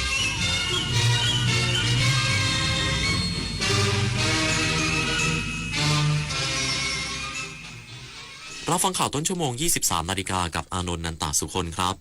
กกต.เตือนประชาชนที่ไม่ใช้สิทธิ์เลือกตั้งสมาชิกสภาองค์การบริหารส่วนจังหวัดและนายกองค์การบริหารส่วนจังหวัดแจ้งเหตุไม่ไปใช้สิทธิ์ถึงวันที่ 8 กุมภาพันธ์นี้อีกสักครู่กลับมาติดตามรายละเอียดครับขอเชิญเที่ยวงานพระนครคีรีเมืองเพชรณอุทยานเขาวังและอุทยานร.4 จังหวัดเพชรบุรีชมขบวนแห่8อำเภอการแสดงและนิทรรศการศิลปะวัฒนธรรมงานสกุลช่างเมืองเพชรอิ่มอร่อยกับเมนูพื้นถิ่นของดีเมือง3รสเลือกซื้อสินค้าชุมชนตระการตาสีสันยามค่ำคืนแต่งกายชุดไทยแล้วเที่ยวกันไปในงานพระนครคีรีเมืองเพชร21 กุมภาพันธ์ถึง 2 มีนาคมนี้คำบางคำคุณไม่คิดแต่พ่อแม่คิดโอ๊ยเลิกบ่นเลิกจู้จี้สักทีได้ไหมน่ารำคาญคำพูดรุนแรงสาเหตุสำคัญที่ก่อให้เกิดภาวะซึมเศร้าในผู้สูงอายุลูกหลานอย่างเราสามารถดูแลท่านผ่านทริคคิวใจพระในบ้านเริ่มจากงดใช้คำพูดรุนแรงหากิจกรรมทำร่วมกันมอบงานสร้างคุณค่ากอดเพิ่มพลังใจและพาไปหาหมอด้วยตัวเองรักแท้ดูแลด้วยใจให้ผู้สูงวัยสุขกายสุขใจทุกวันนะคะทำได้แค่นี้เองเหรออ้าวนึกว่าคนท้องใช้ของถูกดุจจนน่ะสมควรโดนแล้วหยุดไซเบอร์บูลลี่หยุดความคิดที่จะประจานบุคคลอื่นทางออนไลน์อย่าคิดที่จะสร้างกลุ่มโจมตีข้อความไม่สร้างสรรค์เหล่านี้เพราะความคึกขนองเพราะมันไม่ตลกและนำไปสู่จุดจบที่ไม่เคยเป็นผลดีต่อใครร่วมสร้างสังคมออนไลน์ให้ปลอดภัยไม่กดถูกใจไม่แชร์เนื้อหาความรุนแรงรู้มารยาทการสื่อสารคิดทบทวนก่อนพิมพ์ใจเขาใจเราจิ้มจอแต่ละทีอย่าให้มีใครต้องเจ็บคือถ้าเราไปบริจาคเลือดมันจะดูเท่และถือเป็นการทำบุญด้วยไหมถือเป็นบุญใหญ่เลยล่ะคิดดูนะคนเราสละได้แม้แต่เลือดของตัวเองเพื่อนำไปช่วยชีวิตผู้ป่วยแบบนี้จะรอช้าทำไมรีบไปบริจาคกันเร็วช้าก่อนคือร่างกายต้องพร้อมนอนหลับให้เพียงพอก่อนไหมล่ะได้เลยงั้นเจอกันที่ศูนย์บริการโลหิตแห่งชาติสภากาชาติไทยนะบริจาคโลหิตมั่นใจปลอดภัยกกต.เตือนประชาชนที่ไม่ใช้สิทธิ์เลือกตั้งสมาชิกสภาองค์การบริหารส่วนจังหวัดและนายกองค์การบริหารส่วนจังหวัดแจ้งเหตุไม่ไปใช้สิทธิ์ได้ถึงวันที่ 8 กุมภาพันธ์นี้เพื่อไม่ให้เสียสิทธิ์ทางการเมืองสำนักงานคณะกรรมการการเลือกตั้งหรือกกต.ประกาศว่าตามที่ผู้อำนวยการการเลือกตั้งประจำองค์การบริหารส่วนจังหวัดได้ประกาศให้มีการเลือกตั้งสมาชิกสภาองค์การบริหารส่วนจังหวัดและนายกองค์การบริหารส่วนจังหวัดเมื่อวันที่ 1 กุมภาพันธ์ 2568 และได้ดำเนินการจัดการเลือกตั้งเป็นที่เรียบร้อยแล้วนั้นผู้มีสิทธิ์เลือกตั้งที่ไม่ได้ไปใช้สิทธิ์ในวันดังกล่าวสามารถแจ้งเหตุที่อาจไม่ไปใช้สิทธิ์เลือกตั้งได้ตั้งแต่วันนี้ถึงวันที่ 8 กุมภาพันธ์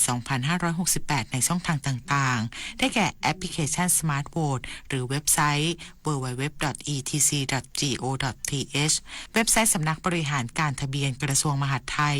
แจ้งด้วยตนเองหรือมอบหมายให้บุคคลอื่นไปยื่นแทนนายทะเบียนอำเภอหน้าที่ว่าการอำเภอหรือนายทะเบียนท้องถิ่นณที่สำนักงานเทศบาลและแจ้งโดยจัดส่งทางไปรษณีย์ลงทะเบียนถึงทะเบียนอำเภอหรือนายทะเบียนท้องถิ่นในการนี้ผู้มีสิทธิ์เลือกตั้งที่ไม่ไปใช้สิทธิ์เลือกตั้งและไม่ได้แจ้งเหตุที่ทำให้ไม่อาจไปใช้สิทธิ์เลือกตั้งจะถูกจำกัดสิทธิ์เช่นสมัครรับเลือกเป็นสมาชิกสภาผู้แทนราษฎรหรือสมาชิกสภาท้องถิ่นหรือผู้บริหารท้องถิ่นหรือสมัครรับเลือกเป็นสมาชิกวุฒิสภาสมัครรับเลือกเป็นกำนันผู้ใหญ่บ้านดำรงตำแหน่งข้าราชการทางการเมืองและข้าราชการรัฐสภาฝ่ายการเมืองการจำกัดสิทธิ์มีกำหนดระยะเวลาครั้งละ2 ปีนับแต่วันเลือกตั้งครั้งที่ผู้มีสิทธิ์เลือกตั้งไม่ได้ไปใช้สิทธิ์เลือกตั้ง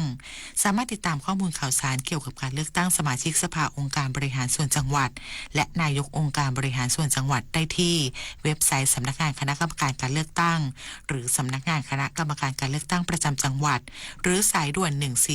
1444ผลิตนาถขวัญแสนสุขรายงานส่วนดุสิตโพลเปิดเผยดัชนีการเมืองไทยประจำเดือนมกราคม 2568 เพิ่มขึ้นจากปีที่ผ่านมาสะท้อนถึงพัฒนาการด้านสิทธิเสรีภาพและการเลือกตั้งอบจ.ที่เปิดโอกาสให้ประชาชนมีส่วนร่วมทางการเมือง สวนดุสิตโพลมหาวิทยาลัยสวนดุสิตสำรวจความคิดเห็นประชาชนทั่วประเทศเรื่องดัชนีการเมืองไทยประจำเดือนมกราคม 2568 จากกลุ่มตัวอย่างจำนวน 2,261 คนพบว่ากลุ่มตัวอย่างให้คะแนนภาพรวมดัชนีการเมืองไทยประจำเดือนมกราคม 2568 เฉลี่ย 5.06 คะแนนเพิ่มขึ้นจากเดือนธันวาคม 2567 ที่ได้ 4.97 คะแนนตัวชี้วัดที่ได้คะแนนสูงสุดคือสิทธิเสรีภาพของประชาชนเฉลี่ย 5.35 คะแนนตัวชี้วัดที่ได้คะแนนต่ำที่สุดคือการแก้ไขปัญหาทุจริตคอร์รัปชันความโปร่งใสเฉลี่ย 4.76 คะแนนนักการเมืองฝ่ายรัฐบาลที่มีบทบาทโดดเด่นประจำเดือนคือนางสาวแพทองธารชินวัตรร้อยละ 48.43 ผลงานฝ่ายรัฐบาลที่ชื่นชอบประจำเดือนคือแจกเงิน 10,000 บาทเฟส 2ร้อยละ 52.71 นางสาวพรพันธ์บัวทองประธานสวนดุสิตโพลระบุว่าคะแนนดัชนีการเมืองเดือนมกราคมนี้เพิ่มขึ้นจากเดือนก่อนหน้าเล็กน้อยสะท้อนถึงพัฒนาการบางด้านที่เป็นรูปธรรมโดยเฉพาะสิทธิเสรีภาพที่อาจเชื่อมโยงกับกฎหมายสมรสเท่าเทียมและการเลือกตั้งนายกอบจ.ที่เปิดโอกาสให้ประชาชนมีส่วนร่วมทางการเมืองมากขึ้นองค์การบริหารส่วนจังหวัดตรังเตรียมพร้อมจัดการเลือกตั้งสมาชิกสภาองค์การบริหารส่วนจังหวัดตรังเขตเลือกตั้งที่2หลังผู้สมัครได้คะแนนเสียงน้อยกว่าไม่ประสงค์ลงคะแนน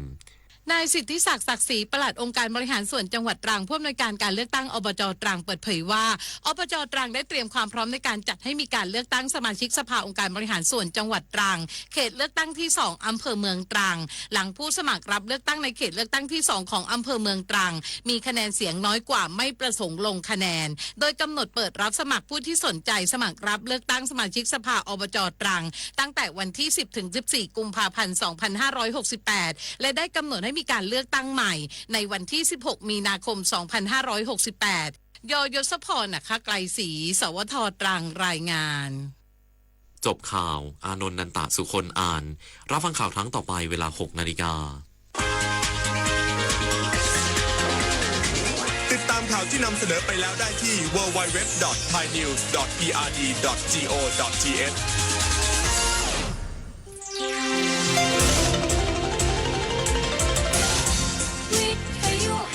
ประเทศไทยให้ความรู้กู้ความสุข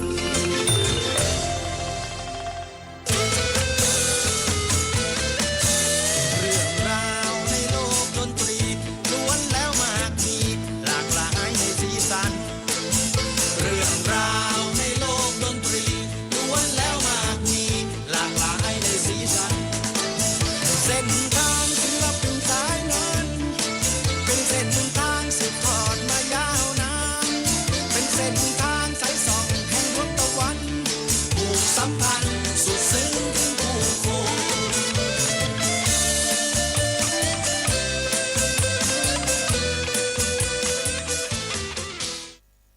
ถนนดนตรีไลฟ์เดือนกุมภาพันธ์การกลับมาของเสียงเพลงความหวังความรักกำลังใจกับบุษบรัตน์พันกรวีแดงโฮปพร้อมด้วยลูกโซ่ลูกศรและเพื่อนๆปิงปองศิรศักดิ์น้ำข้าวเกลือขี้ตาลฉลีวันศุกร์ที่ 21 กุมภาพันธ์ 2568 เวลา 18 นาฬิกาณห้องออดิทอเรียมอาคารศูนย์ปฏิบัติการถนนวิภาวดีรังสิตดินแดงติดต่อเข้าชมโดยไม่เสียค่าใช้จ่ายได้ที่ Facebook ถนนดนตรีเรายังเป็นนักเดินทาง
กันอีกครั้งหนึ่งเมื่อวาน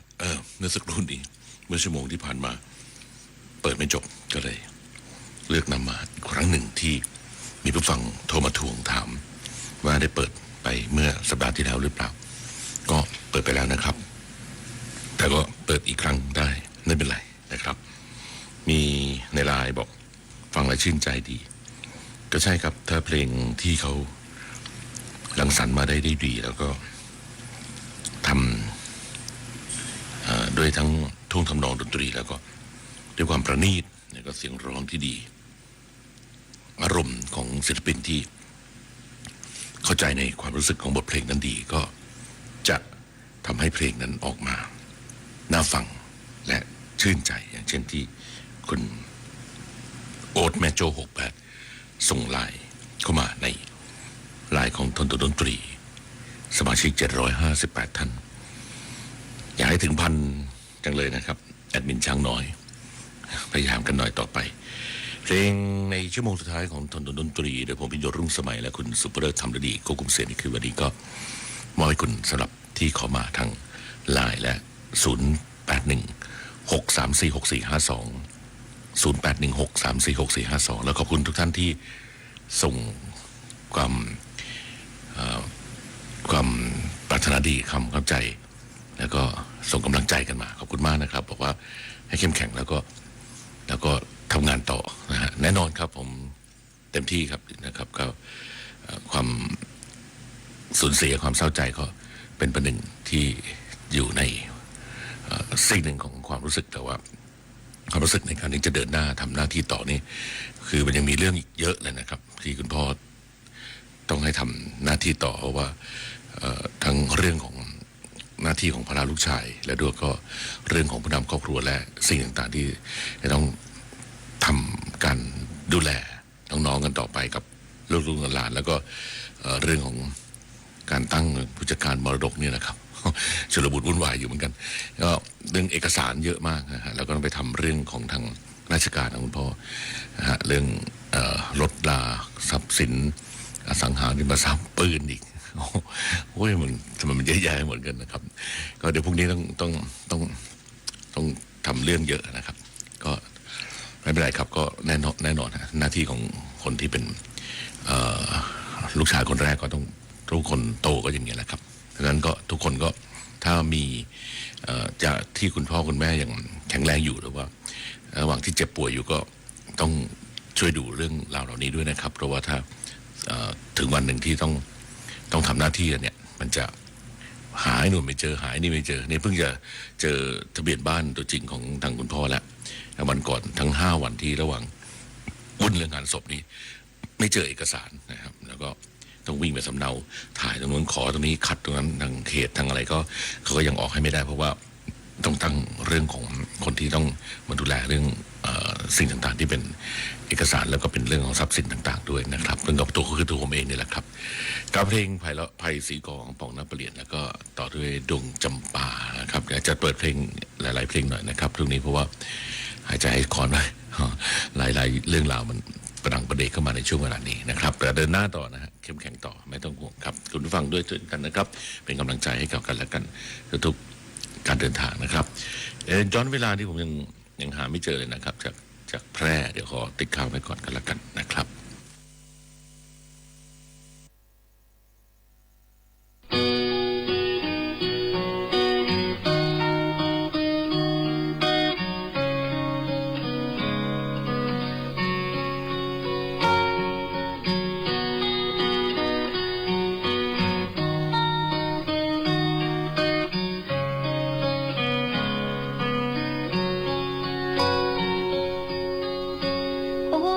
ดวงใจ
ลูกศรและเพื่อนๆปิงปองศิรศักดิ์น้ำข้าวเกลือขี้ตาลฉลีวันศุกร์ที่ 21 กุมภาพันธ์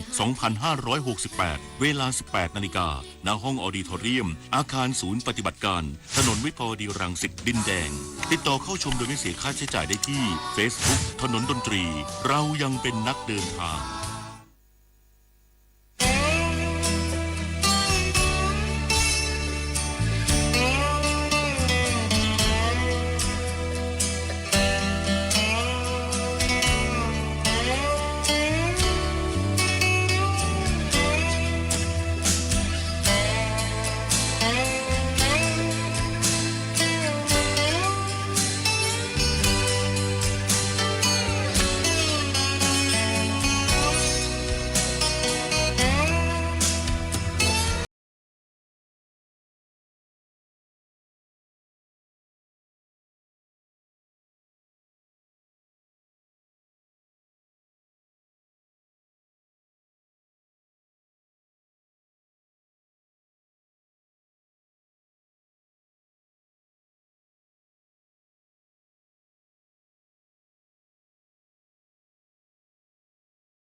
ลูกศรและเพื่อนๆปิงปองศิรศักดิ์น้ำข้าวเกลือขี้ตาลฉลีวันศุกร์ที่ 21 กุมภาพันธ์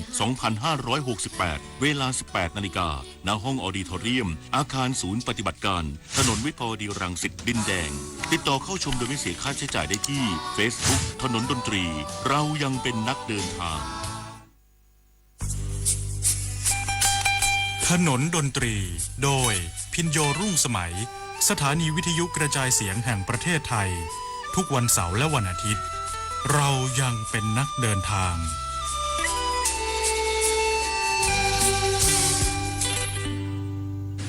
5:31 นาทีนะครับครึ่งชั่วโมงสุดท้ายคนทนดนตรีกับผมพิญญรุ่งสมัยและคุณสุภเริศธรรมฤดีก็คุณเสียงนะครับเพลงที่จัดให้นะครับก็ในไลน์ที่คุณถามมาก็มอบให้กันทุกๆเพลงกันแล้วนะครับให้เธออยากให้นัทสิเผือกเข้ามาถนนดนตรีไลฟ์สักครั้งหนึ่งเดี๋ยววันที่1 มีนาคมที่ไปเขาใหญ่งานของภาษานต้องขอบคุณทางภาษานนะครับที่นอกจากน้องเหมียวแล้วฝ่ายประชาสัมพันธ์แล้วก็มีน้องที่เป็นทีมงานของภาษานเนี่ยนะครับเขาเกิดอุบัติเหตุรถล้มแล้วก็ขาหักใส่เฟือกยังอะไรใช้ไม้เท้าไม้ค้ำยันมาร่วมฟังงานในวันสวดแต่ว่าก็ที่วัดนี้ทางวัดคลื่นวันก็สวดเร็ว6 โมงก็มาไม่ทันกันเพราะรถมันติดมากเลยนะฮะก็ต้องขอบคุณมากมาถ่ายรูปกันในช่วงหลังแล้วก็ยืนยันสัญญาว่าจะไปช่วยงานในวันที่1 มีนาคมที่ทางเขาใหญ่นะครับที่ภาษานได้จัดขึ้นนะฮะวิถีดนตรีเพื่อชีวิตซึ่งมีหลายวงด้วยกันแล้วก็จะได้ไปนั่งคุยกันหลังเวทีว่าจะมีวงใดที่สามารถจะมาร่วมกิจกรรมของถนนดนตรีไลฟ์เป็นประจำทุกเดือนได้บ้างก็มีหลายวงแล้วนะครับที่ตอนนี้ก็แจ้งกันมาซึ่งเดือนมีนาคมนี้จะเป็นนังงาคาราวานอีกครั้งหนึ่งนังงาเดินทางไปญี่ปุ่นในช่วงนี้นะครับแล้วก็นัทสิเผือกด้วยก็ตั้งใจว่าจะให้มานั่งร้องเพลงให้ฟังกันนะครับเดือนพฤษภานี้จะเป็นวงนั่งเล่นนะครับแล้วก็เดือนถัดไปก็จะพยายามหาศิลปินเข้ามาร่วมกิจกรรมให้คุณได้ชมฟรีไม่เสียค่าใช้จ่ายและจะมีเสื้อยืด30 ปีถนนดนตรีแจกให้ด้วยนะครับผมเขียนเพลงให้ทางห้องส่งเพลงนี้แต่ว่าไม่ได้ดูหรอกว่าในไลน์เขาขอเพลงตรงกับคุณโมดขอเพลงบวชหน้าไฟไว้วันนี้ไปซื้อของที่ตลาดแม่กลองภรรยาผมบอกโอ้โหของดีๆทั้งนั้นของถูกไม่แพงแล้วก็คือคุณภาพของดีมากทั้งเรื่องอาหารทะเลเรื่องอาหารสดหอยแครงนะฮะหอยแมงผู้นะครับที่เป็นหอยดองเนี่ยก็ซื้อมา2 รอบแล้วนะครับเมื่อรอบก่อนนั้นก็ไปกับนพุทธวงฟ้าสางมาแล้วก็ก่อนคุณพ่อเสียนะครับไปมารอบนึงแล้วปรากฏว่าตอนนี้ก็ไปซื้อข้าวของกันมาวันนี้นะครับเป็นคือแหล่งที่อุดมสมบูรณ์นะครับอุดมสมบูรณ์ด้วยทั้งทรัพยากรทั้งอาหารทะเลทั้งส้มสุกลูกไม้สินค้าผลผลิตทางเกษตรนะครับก็ทั้งวิถีชีวิตที่เราอยู่กันเราอยู่แบบใช้วิถีชีวิตแบบพอเพียงแล้วก็แบบชาวสวนชาวไร่แบบอย่างเนี้ยผมว่ามันน่าจะไปรอดนะไม่ต้องมีนักการเมืองอะไรมากมายนักนะครับก็ให้เฉพาะดูแลบ้านเมืองให้บริหารเท่านั้นนะแต่ส่วนที่คนที่เป็นหาเช้ากินค่ำเกษตรกรคนที่ต้องทำหน้าที่กันชาวไร่ชาวสวนทุกคนก็ลืมไม่ได้คือการพึ่งพาตนเองและเรื่องราวของธรรมชาตินั่นเองนะครับบวชหน้าไฟครับ